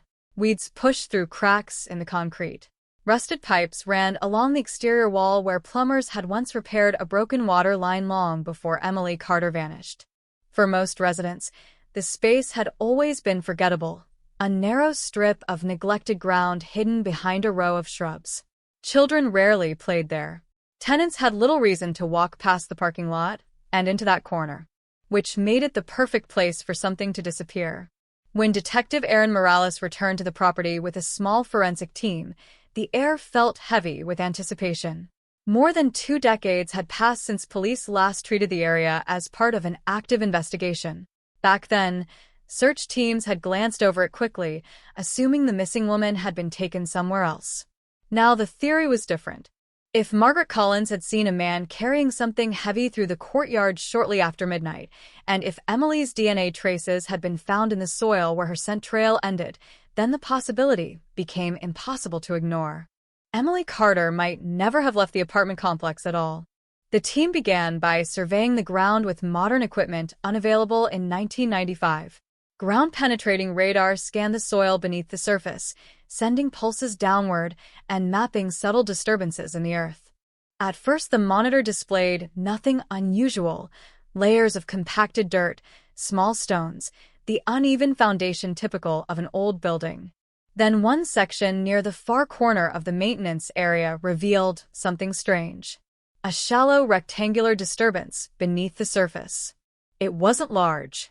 Roughly 5 feet long, 3 feet wide, just deep enough to raise a quiet alarm among the investigators studying the screen. Morales felt his chest tighten slightly. Disturbed soil could mean many things: old plumbing work, buried debris, construction waste. But the shape was unsettlingly consistent with something else.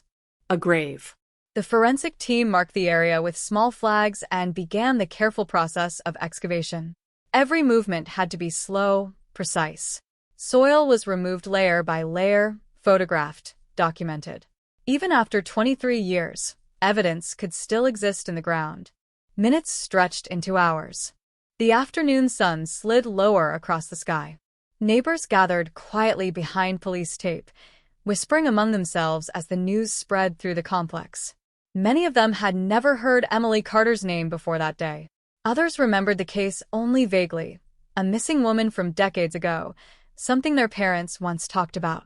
But the sight of investigators digging behind the building stirred something deeper. A sense that the quiet courtyard where they parked their cars every evening might have been hiding a secret all along. Nearly 3 feet below the surface, a forensic technician's shovel struck something that didn't sound like stone. A dull, hollow contact.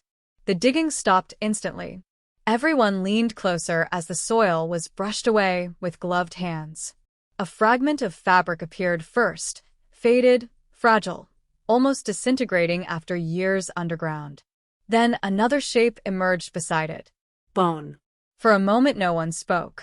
The air seemed to freeze around the shallow pit. The excavation team widened the opening slowly, revealing more of the skeletal remains lying beneath the soil. The body had been positioned awkwardly, as if lowered quickly into the ground without ceremony or care. Morales felt the weight of the moment settle heavily in his chest.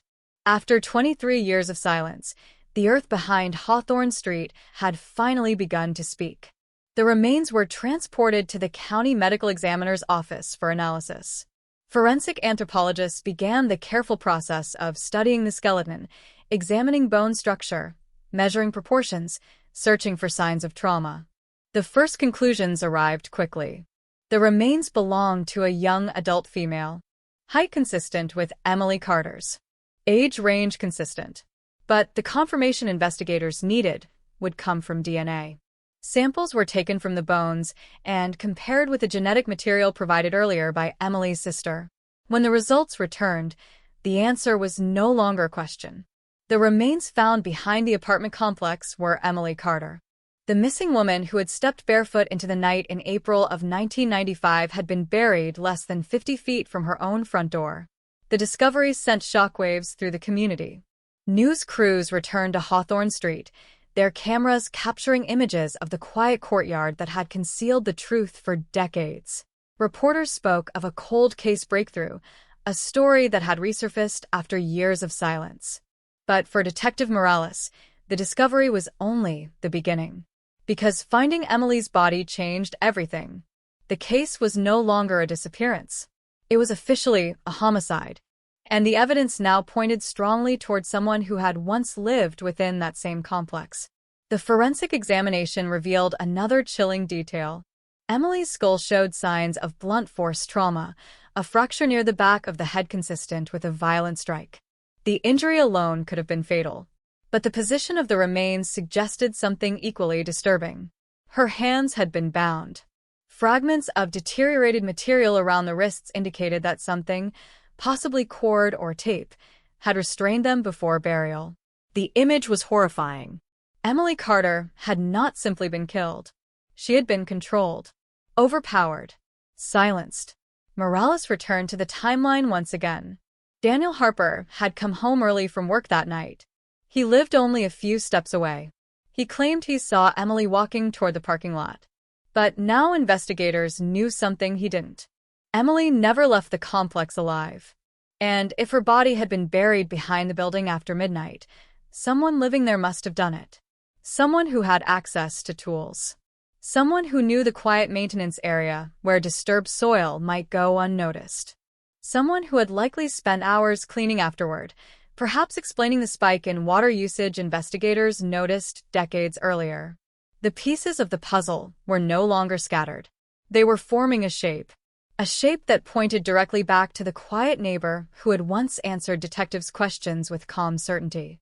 Daniel Harper. Morales began preparing the next step carefully. You cannot simply accuse a man of murder after 23 years without airtight preparation. Evidence must be organized. Statements must be verified.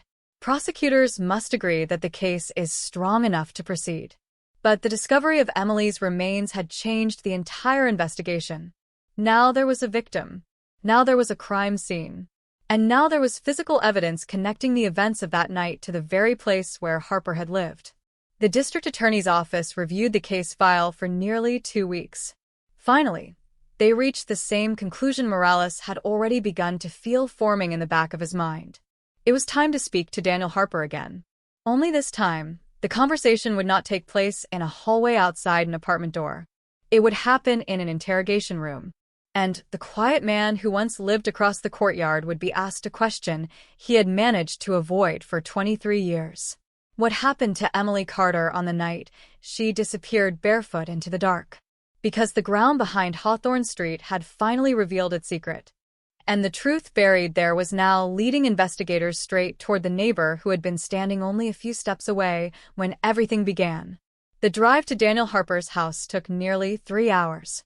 Detective Aaron Morales spent most of it in silence, staring through the windshield as the highway cut through long stretches of farmland and dry hills.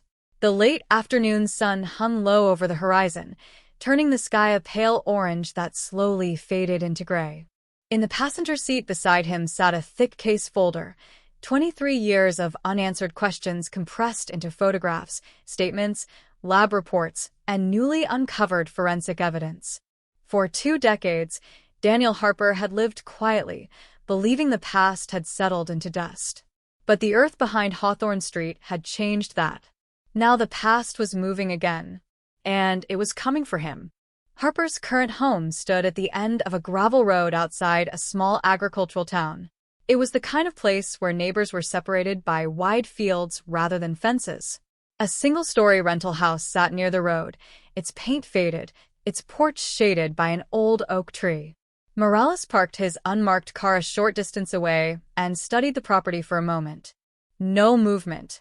No vehicles in the driveway except an aging pickup truck. The same truck model Harper had driven decades earlier, though this one looked newer. 2 other detectives stepped out of the second vehicle behind him. They had coordinated carefully with local authorities before making the trip. No arrest warrant had been issued yet. This was still an interview. But the weight of evidence had shifted dramatically since the last time investigators spoke to Daniel Harper. Morales walked toward the front door and knocked. Inside, footsteps moved slowly across the floor. The door opened after several seconds. Daniel Harper looked older than the photographs in the file, his hair thinner, his shoulders slightly hunched, deep lines etched across his face by time. But the eyes were unmistakable. Calm. Quiet. Studying the detectives with cautious curiosity. Yes, he asked. Morales introduced himself and explained that he was working on a reopened investigation connected to the apartment complex where Harper once lived in the 1990s. For the briefest moment, so subtle it might have gone unnoticed, Harper's expression shifted. A flicker of something behind the calm. Recognition. But it vanished almost instantly. Oh, Harper said slowly. That was a long time ago. Morales nodded. Yes, he replied. It was. The detectives asked if Harper would be willing to answer a few questions. After a short pause, Harper stepped aside and allowed them into the house. The interior was sparse and quiet, much like the apartment he once lived in on Hawthorne Street. A couch faced an old television. A small table sat near the kitchen. The faint smell of machine oil lingered in the air. Harper motioned toward a pair of chairs. What is this about? He asked. Morales sat down across from him. You remember Emily Carter? He said. For a moment Harper didn't respond. Then he nodded. The girl who disappeared, he said. Yes. Harper leaned back slightly in his chair. That was terrible, he added. They never found her, right? The room fell silent. Morales watched him carefully. They did, he said quietly. Harper's eyes narrowed slightly. When? Recently. Another pause stretched across the room. Harper's fingers tightened slightly on the armrest of the chair. "Where?" he asked. Morales didn't break eye contact. "Behind the apartment complex," he said. "Buried in the maintenance area." The silence that followed felt heavier than anything spoken. Harper didn't move, but the stillness itself spoke volumes. For years he had lived under the assumption that Emily Carter was simply missing, that her body had never been discovered. Now the ground had shifted beneath him. Morales continued carefully. "The remains were identified through DNA," he said, "and the forensic examination shows she died from blunt force trauma." Harper's face remained expressionless, but a faint tension appeared along his jaw. "That's terrible," he said. Morales leaned slightly forward. "There's more." The detective opened the case folder and placed several photographs on the table. Images from the excavation site, the shallow grave, fragments of the clothing recovered with the remains. Harper looked down at them. For a long moment, he said nothing. Then he pushed the photos slightly away. "I don't see what this has to do with me," he said. Morales nodded slowly. "That's what we're trying to understand." He slid another document across the table. A forensic report detailing the fiber analysis. During the original investigation, fibers were collected from the hallway outside Emily's apartment, Morales explained. Modern testing shows those fibers match blue synthetic gloves, the same type commonly used in industrial maintenance. Harper glanced at the paper but didn't respond. Morales continued. "You worked in mechanical repair at the time." Harper shrugged slightly. "Lots of people do." Another document appeared on the table. "The water usage records from your apartment," Morales said. "They show an unusually high spike late the night Emily disappeared." Harper shifted slightly in his chair. "I told the police back then," he said. "I took a long shower." Morales nodded again. "Yes, you did." Then he placed one final photograph in front of Harper. An aerial image of the apartment complex from 1995. The courtyard, the parking lot, and the maintenance area where Emily's body had been buried. "The grave was less than 50 feet from your apartment," Morales said quietly. Harper's eyes remained fixed on the image. For several seconds the room was completely silent. Then he looked up again. "You think I buried her there?" he asked. Morales didn't answer immediately. Instead he spoke slowly, carefully. "We think someone who lived in that building did." Harper's gaze held steady. "That's not proof," he said. "No," Morales replied. "It isn't." Then the detective leaned forward slightly. "But there's something else." He slid another report across the table.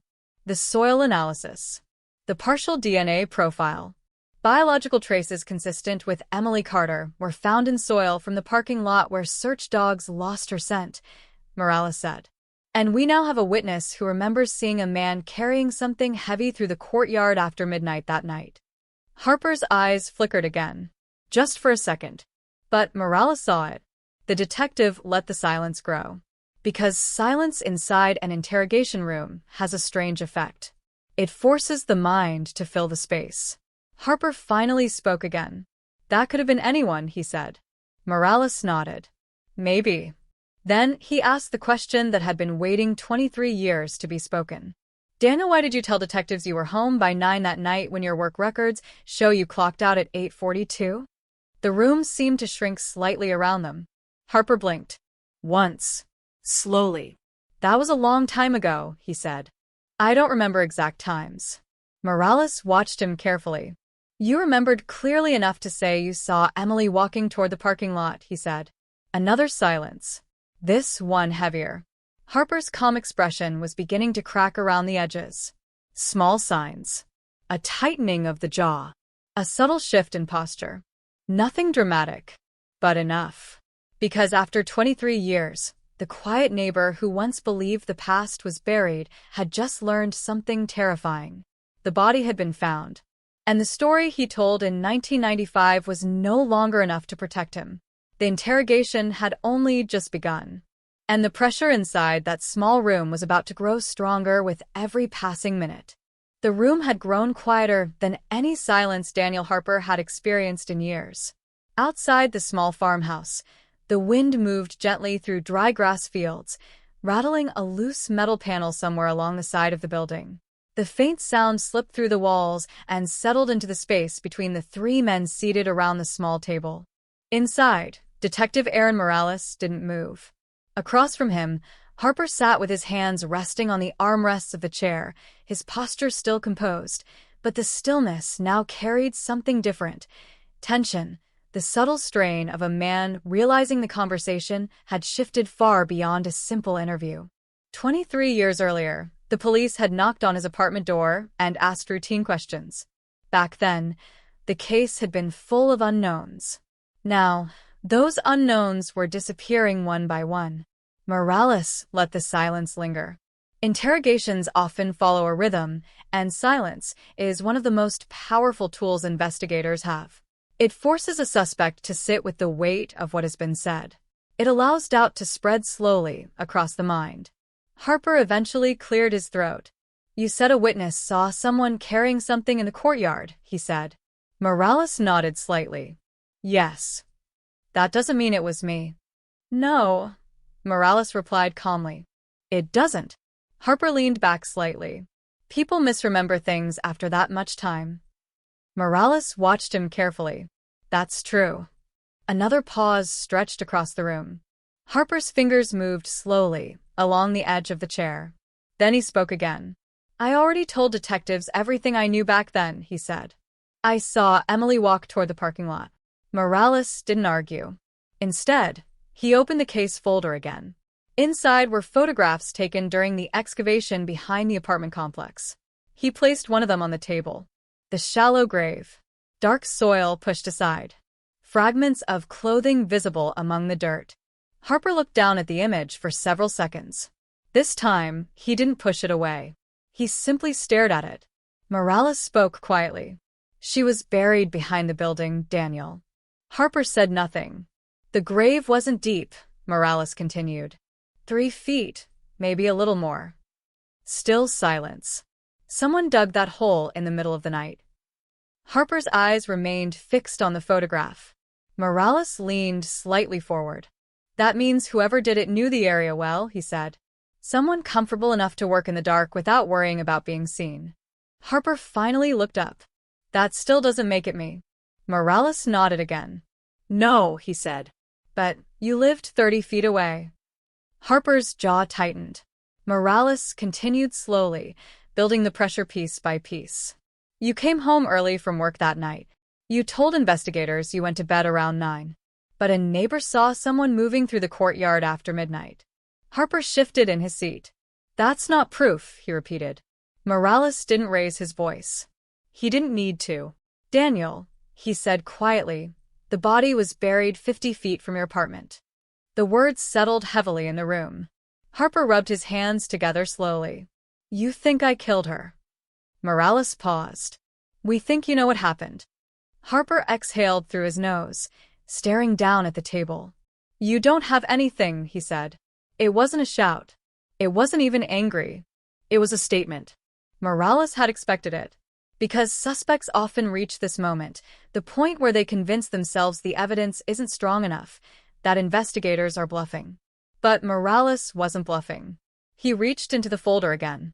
This time he pulled out a document Harper hadn't seen before. A forensic timeline reconstruction. Morales slid it across the table. "You said you saw Emily walking toward the parking lot," he said. "Yes. But she never made it there." Harper didn't respond. "The search dogs followed her scent from the apartment hallway," Morales continued. "They traced it down the walkway. Then it stopped in the parking lot." Harper's eyes flicked briefly toward the document. Morales tapped the paper lightly. "Right here." The detective paused. "And that's where we found traces of her DNA in the soil." For the first time since the interrogation began, Harper's calm exterior slipped just slightly. A flicker of surprise. Quick.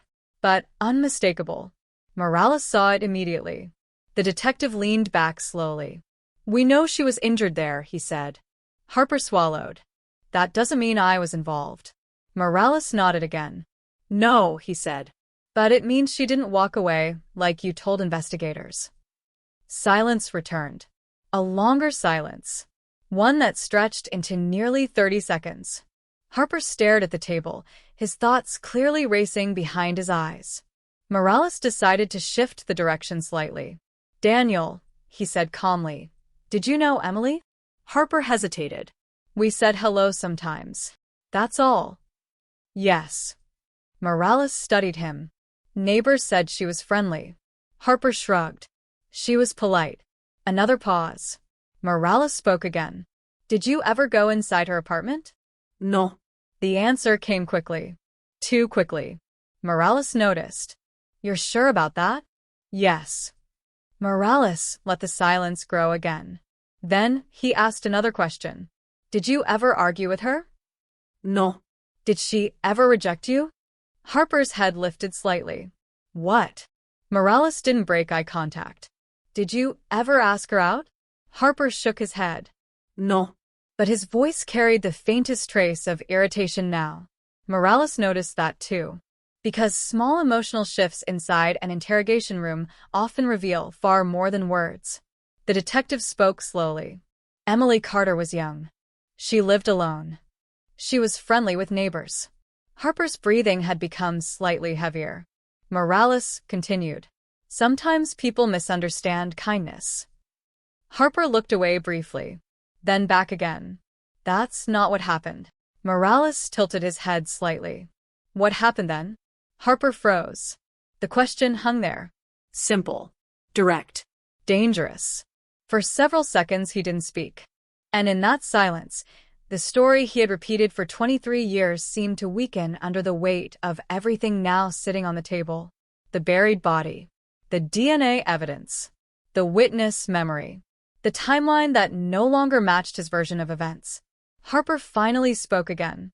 "I didn't kill her." The words were quiet, controlled, but they carried something new. Fear. Morales leaned back in his chair, studying the man carefully. Because after decades of silence, the truth about Hawthorne Street was now closer than it had ever been. And the quiet neighbor who once believed the past was buried forever was beginning to understand something terrifying. The story he told in 1995 might not survive the next question. The air inside the small farmhouse had grown thick with tension, the kind that settles slowly into a room when a conversation moves closer to something no one can take back. Daniel Harper sat motionless, his eyes drifting occasionally toward the photographs on the table, the shallow grave, the disturbed soil, the place where Emily Carter had been hidden for 23 years. Detective Aaron Morales watched every movement carefully. Interrogations rarely collapse all at once. They erode gradually, like stone under constant pressure.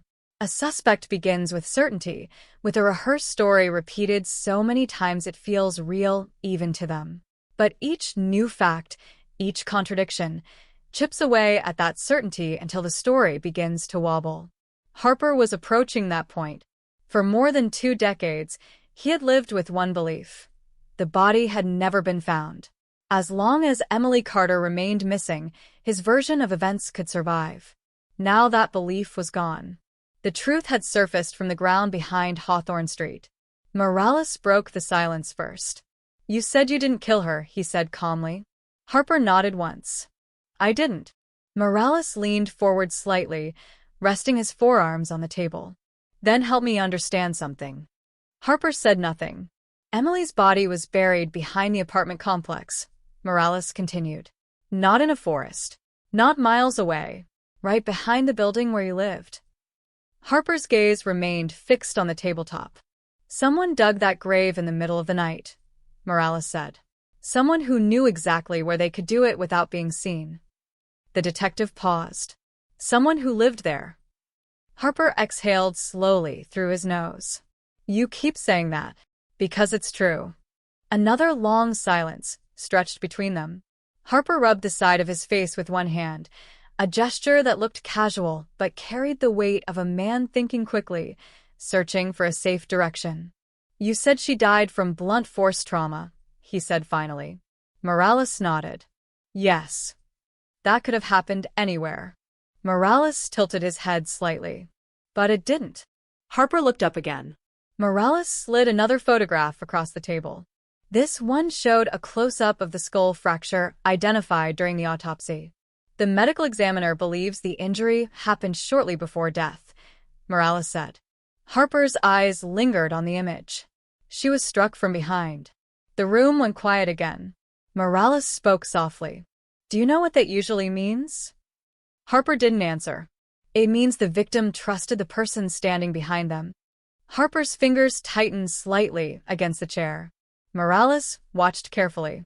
Emily Carter didn't open her door barefoot in the middle of the night for a stranger, he continued. She opened it for someone she recognized. Harper swallowed. That's your theory. Morales nodded. It's the one the evidence supports. Harper's calm demeanor had begun to crack in subtle ways. His shoulders were slightly hunched now, his breathing slower, heavier. For years he had held control of the story. Now the detectives were pulling it apart piece by piece. Morales changed direction suddenly. Daniel, he said quietly, did you ever go into the maintenance area behind the building when you lived there? Harper hesitated. Sometimes, he said. For what? Taking out trash. Morales nodded slowly. Did you ever dig back there? Harper frowned. No. Morales studied him for a moment. Not even when the plumbing repairs happened in 1995. Harper blinked. I don't remember that. Morales leaned back slightly. The ground was already disturbed in that area before Emily disappeared, he said. Harper's eyes flickered again. It would have been easier to dig there than anywhere else. Harper looked down at his hands. For a few seconds, no one spoke. Then Harper muttered quietly, almost under his breath. You don't know what happened that night. Morales heard it clearly. You're right, he said. That's why we're asking you. Harper didn't respond. Morales waited. Silence stretched again. Then Harper spoke more loudly. I didn't kill her. Morales nodded. Then who did? Harper looked up sharply. I don't know. Morales leaned forward again. Daniel, you were one of 12 people living in that building. Harper's jaw tightened. You told investigators you saw her walking toward the parking lot. Yes. But we now know she never made it there. Harper didn't respond. That means either you're mistaken, Morales said slowly, or you weren't telling the truth. Harper's eyes hardened slightly. I told them what I saw. Morales studied him. Did you? Harper held his gaze. Yes. Another pause. Morales picked up one more document. A timeline reconstruction based on the updated investigation. You clocked out of work at 8:42 p.m., Morales said. Yes. You would have arrived home around 9. Harper nodded. Morales tapped the page. Emily was last known to be alive around that same time. Silence. A witness saw a man carrying something through the courtyard after midnight. Harper's breathing slowed, and her body was buried behind the building sometime during the night. Morales let the timeline sit there. Clear. Unavoidable. Then he asked quietly, what happened between 9 and midnight, Daniel? Harper stared at him. No answer came. The detective waited. Seconds passed. Then nearly a full minute. Finally, Harper spoke again. But this time his voice sounded different. Lower. More strained. I didn't mean for anything to happen. The words were barely louder than a whisper. Morales didn't react outwardly, but inside, he felt the shift instantly. After 23 years of denial, the first crack had finally appeared. Harper seemed to realize what he had said a moment too late. His eyes widened slightly. I didn't say. Morales held up a hand gently. It's okay. Harper shook his head. You're twisting things. Morales remained calm. You said you didn't mean for anything to happen. Harper rubbed his temples, frustration creeping into his voice. I meant if something happened to her, I didn't know about it. Morales nodded slowly. But you just said you didn't mean for it to happen. Harper's breathing grew heavier. The pressure was building now. 23 years of silence pressing against the walls of that quiet farmhouse. Morales leaned forward one more time. Daniel, he said softly, Emily Carter was buried behind your apartment. Harper closed his eyes briefly. You were one of the last people to see her alive. His voice remained steady. And you just told us you didn't mean for something to happen. Harper looked down again. For several seconds he didn't speak. The room felt smaller now. The past was no longer distant. It was sitting right there on the table between them. Morales asked one final question, the one that had been waiting for decades. What happened in that hallway the night Emily Carter disappeared? Harper didn't answer immediately, but the silence that followed felt different from the ones before. Because for the first time since the interrogation began, the quiet neighbor who had hidden behind a carefully crafted story for 23 years no longer looked certain he could hold it together much longer. For a long moment after the question was spoken, Daniel Harper didn't move. The room seemed to shrink around the table, the quiet farmhouse suddenly feeling smaller than it had a few minutes earlier. The ticking of a cheap wall clock somewhere in the hallway crept faintly into the silence, each second marking the slow pressure building inside Harper's mind. 23 years of distance had protected him. 23 years of believing the truth had disappeared with the body buried behind Hawthorne Street. But now that distance had collapsed. Detective Aaron Morales didn't repeat the question. He simply waited. Interrogations often turn on patience rather than force. When a suspect begins to unravel, the most effective move is sometimes to do nothing at all. Harper stared at the table. His fingers had begun tapping faintly against the armrest of the chair, a small nervous movement that hadn't appeared earlier in the conversation. He finally spoke, but his voice was lower now. "You're making this sound like I planned something," he said. Morales didn't interrupt. "I didn't," Harper continued. "That's not what happened." Morales tilted his head slightly. "What had happened?" Harper rubbed his hands together slowly, staring at them as if searching for something hidden in the lines of his own skin. "I came home from work," he said. Morales nodded once. "You already told us that part." Harper exhaled slowly. "I saw her in the hallway." Morales remained still. "She was coming back from somewhere," Harper said. "That's different from what you said in 1995, Morales replied quietly. Harper blinked. Back then he had told detectives Emily was walking toward the parking lot. Now the story was shifting. Harper seemed to realize the mistake instantly. I meant she was near the hallway," he said quickly. Morales didn't challenge him directly. Instead he spoke calmly. "Daniel, you said earlier you didn't mean for anything to happen." Harper's jaw tightened. "I didn't." Morales leaned forward slightly. "So tell me what happened." Another silence followed. This one stretched longer than any before. Harper's breathing grew uneven. His eyes drifted briefly toward the photographs again, the excavation site, the grave, the place where Emily Carter had finally been found. Something inside him was beginning to break under the weight of it. When he spoke again, the words came slowly. "I knocked on her door." Morales didn't move. The confession had begun. Harper stared at the table as he continued. "I just wanted to talk to her." Morales asked quietly, "About what?" Harper shrugged slightly, though the movement looked more like a tremor. "She was friendly," he said. "We talked sometimes." "Did you ask her out?" Harper didn't answer immediately. Then he nodded faintly. "Once." Morales waited. "She said no." The words hung in the air. Simple, but heavy. Harper continued staring down at his hands. "I wasn't angry about it," he said quickly. "Not really."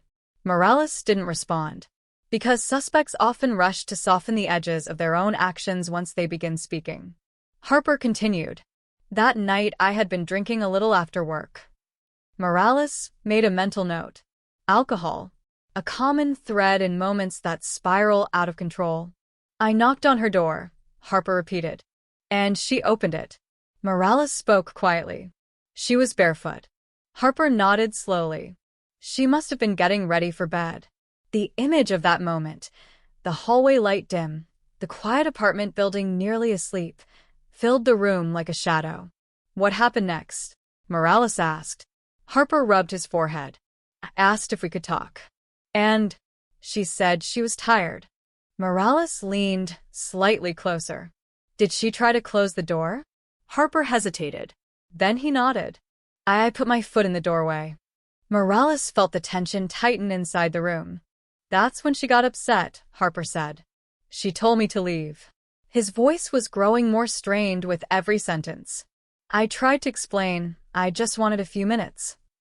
Morales asked gently, did she try to push you out? Harper swallowed. Yes. Silence fell again. Because the next part was inevitable. Harper's hands were shaking slightly now. I grab her arm, he said quietly. Morales didn't interrupt. She tried to pull away. Harper's breathing had grown heavier. I didn't mean to hurt her. Morales watched him carefully. What happened then? Harper closed his eyes briefly. When she pulled away, she slipped. Morales didn't react outwardly. Slipped, he repeated. Harper nodded quickly. She fell backward. His voice had dropped almost to a whisper. Her head hit the wall. The room went still. For several seconds, no one spoke. Morales finally asked the question that mattered most. Was she conscious? Harper shook his head slowly. No. Silence pressed in again. Harper stared at the table, his voice barely audible now. There was blood. Morales remained calm. What did you do? Harper's shoulders sagged slightly. I panicked. The word hung in the air. Panicked. It's a word investigators hear often from people who have done terrible things. Sometimes it's true. Sometimes it's the first step toward justifying what came next. Harper continued. I didn't know what to do. Morales asked quietly. Did you call for help? Harper shook his head. No. Why not? Harper's eyes closed again. I thought she was dead. Morales studied him. Did you check? Harper hesitated. I don't remember. Another long pause. Morales spoke carefully. Daniel Emily's hands were bound when we found her. Harper's eyes opened slowly. I didn't tie her up, he said quickly. Morales held his gaze. Then how did that happen? Harper's breathing quickened. I don't know. But the story was already unraveling again. Because accidents don't usually end with bound wrists and shallow graves. Morales leaned forward slightly. You said you panicked, he said. What did you do next? Harper's eyes drifted toward the photograph of the excavation. The dirt. The grave. The place where everything had been hidden. And after 23 years of silence, the quiet neighbor who once believed the past would never return was finally beginning to reveal what really happened on that dark hallway floor the night Emily Carter disappeared barefoot into the night. Daniel Harper stared at the photograph of the shallow grave as if it were pulling the words out of him. For 23 years, that patch of earth behind Hawthorne Street had held his secret. The dirt had swallowed the truth so completely that even he had begun to believe it might stay buried forever. Now the image sat in front of him on a small kitchen table, illuminated by a dim overhead light. Detective Aaron Morales didn't rush him. Harper had already crossed the invisible line that separates denial from confession.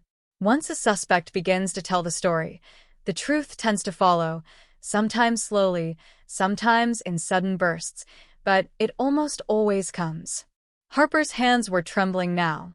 I thought she was dead, he said again quietly. Morales watched him. But you didn't call the police. Harper shook his head. No.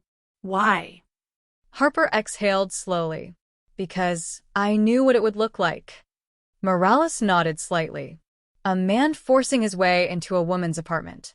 Harper looked down. Yes. The words hung in the air. I didn't mean for it to happen, Harper repeated weakly. Morales let the silence sit there.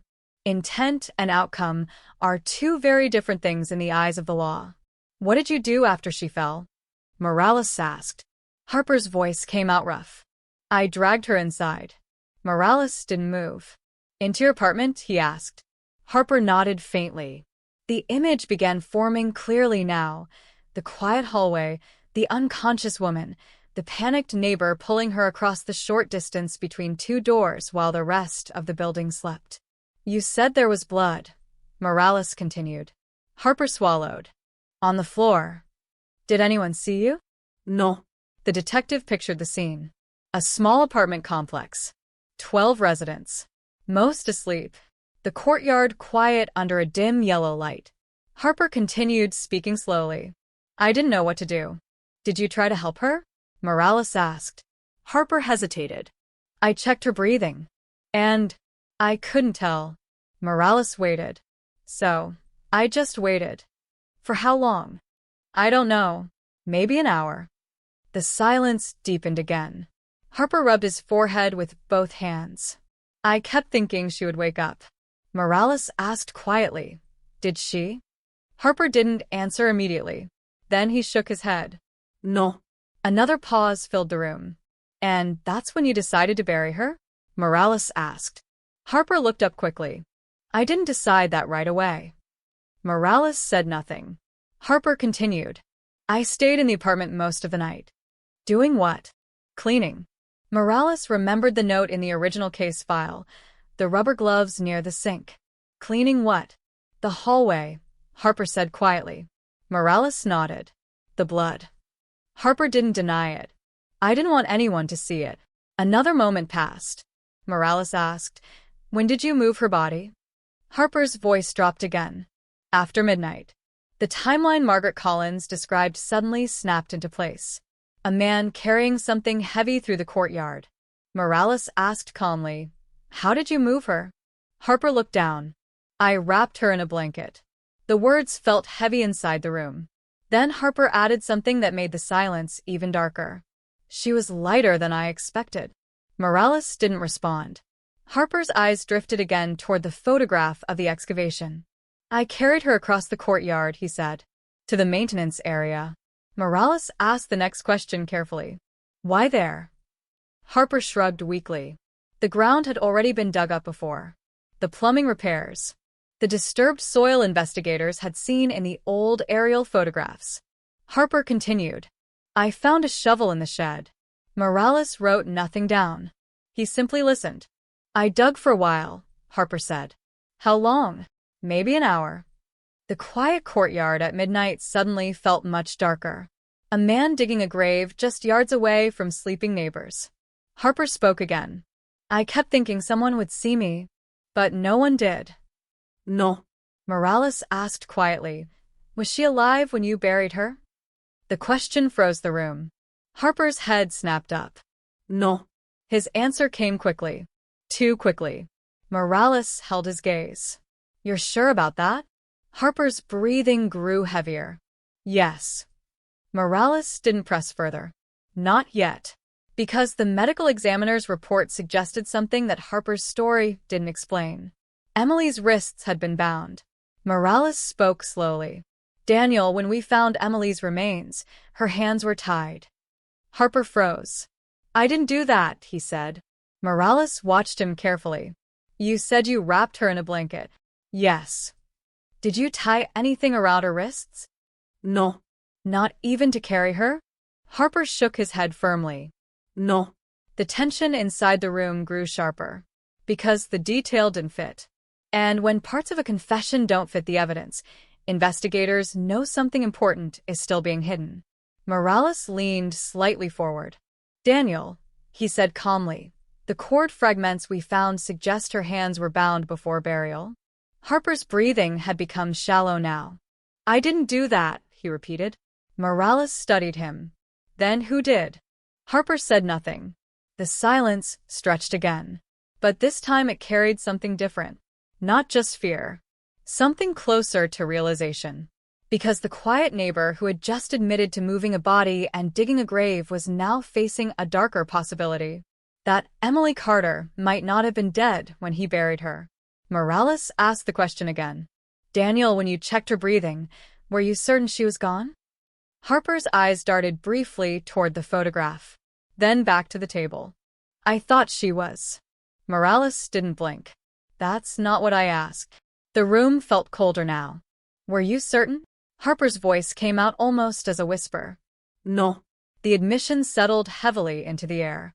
Because uncertainty in that moment changed everything. Morales spoke carefully. "You bound her wrists." "No," Harper said weakly. "Then how did they get tied?" Harper's face had grown pale. His story was collapsing again, under the weight of the evidence. The detective leaned closer. "Daniel, if she woke up while you were moving her." Harper's eyes widened slightly. "You would have needed to stop her from fighting." Harper shook his head. "I didn't." But the words sounded hollow even to him. The room fell silent once more. And for the first time since the interrogation began, Daniel Harper looked less like a man explaining an accident, and more like a man realizing the truth of what he had done might be far worse than the story he had been telling himself for 23 years. For several seconds after the last question, Daniel Harper didn't move. The room had grown so quiet that the faint hum of the refrigerator behind them sounded louder than before, a dull mechanical buzz filling the space where words had stopped. Harper stared at the photograph of the shallow grave. The dirt, the broken soil, the place where Emily Carter had vanished from the world. His lips parted slightly, but no sound came out. Detective Aaron Morales didn't interrupt the silence. He had seen this moment before, the instant when a suspect begins to confront the possibility that the story they have been telling themselves for years is not the truth. Harper finally spoke, his voice thin. "I didn't tie her up." Morales watched him carefully. "You're certain?" Harper nodded quickly. "Yes." Morales slid the photograph of the evidence bag slightly closer. Inside it, the brittle fragments of what investigators believed had once been electrical cord rested against a white background. Time had faded the fibers, but the pattern of knots had still been visible during excavation. "The knots were tight," Morales said quietly. Harper swallowed. "I don't know anything about that." The detective leaned back slightly. He didn't argue, because sometimes the most powerful pressure in an interrogation is the suspect's own memory turning against them. Harper rubbed his hands together again. "Faster now." "I wrapped her in the blanket," he said. "You said that already," Morales replied calmly. "I didn't bind her." Morales nodded once. "So, you carried her across the courtyard, wrapped in a blanket?" "Yes." "And buried her?" Harper closed his eyes briefly. "Yes." Another silence filled the room. Then Morales asked a question that shifted everything. "Daniel, when you buried her, did she move?" Harper's eyes snapped open. No. But the answer came too fast. Morales didn't push. He simply watched. Harper's breathing had grown shallow. His gaze drifted again toward the photograph of the excavation site. For 23 years, that ground had hidden the moment he feared most. And now, sitting in a quiet farmhouse kitchen, he looked like a man trying to remember something he had spent decades refusing to think about. Morales spoke again, softer this time. "When you placed her in the ground, did you check her pulse?" Harper shook his head slowly. No. "Did you check her breathing again?" No. Morales waited. Harper's fingers were gripping the edge of the table now. "I thought she was dead." The words sounded less certain than before. Morales asked another question. "Did she make any sound?" Harper froze. His eyes lifted slowly toward the detective. For a moment he said nothing. Then he whispered something so quiet it barely crossed the table. "I heard something." Morales didn't react outwardly. "What kind of sound?" Harper's throat tightened. "A breath." The room seemed to grow colder. Morales spoke carefully. "When?" Harper's voice trembled. "When I was digging." The image formed instantly, a dark patch of earth behind the apartment complex, a man digging under the faint glow of a maintenance light, the still form of a young woman lying nearby wrapped in a blanket. "You heard her breathing?" Morales asked. Harper nodded slowly. "But I thought it was just air." Morales studied him. "Air. Like air leaving her lungs." The explanation sounded weak, even to Harper himself. Morales asked quietly, "Did you unwrap the blanket?" Harper's hands began shaking again. No. "Why not?" Harper didn't answer right away. Finally, he whispered the truth that had been waiting for 23 years. "Because I was afraid she would wake up." The words hung in the air like a shadow. Morales felt the weight of them settle into the room. "So you knew it was possible she was alive?" Harper's eyes filled with something close to panic. "I didn't know. But you were afraid." Harper nodded faintly. "Yes." Morales let the silence stretch. Then he asked the final question. "When you placed her in the grave, did she move?" Harper's face had gone pale. His eyes drifted back to the photograph again. For a long time he didn't speak. When he finally did, his voice barely rose above a whisper. I think she did. The words sat in the quiet kitchen like a confession far heavier than anything he had said before. Morales didn't interrupt. Harper stared at the table, his shoulders sagging. I told myself it was just the blanket shifting, he said. But you didn't check. No. Why not? Harper looked up slowly. Tears had begun to form in the corners of his eyes. Because if she was alive, I knew I had already gone too far. The truth settled heavily between them. Not an accident. Not panic alone. A decision. A moment when a man chose silence over saving a life. Morales closed the case file slowly. 23 years earlier, Emily Carter had disappeared barefoot into the night, leaving behind a quiet apartment building and a mystery that haunted a small California community for decades. Neighbors had speculated. Families had mourned. Investigators had searched through empty leads and fading evidence. A cold case. One more name in a growing list of unresolved disappearances. But the truth had been living just a few doors away all along. Behind a familiar face. Behind a quiet neighbor who smiled politely, attended community barbecues, and waved to the same people who had once helped search for the missing woman he had buried. Outside the farmhouse window, the California night had grown still. The same kind of stillness that had filled the courtyard behind Hawthorne Street on the night Emily Carter vanished. But now the silence carried something different. Not mystery. Not speculation. Something darker. Because long after the investigation would end, long after the courtrooms and headlines and official reports, one question would continue to echo through the memory of everyone who heard the story. A question buried just beneath the surface of that shallow grave. The question that turns a tragedy into something far more haunting. What if Emily Carter had still been breathing? When the last shovelful of dirt covered the blanket above her,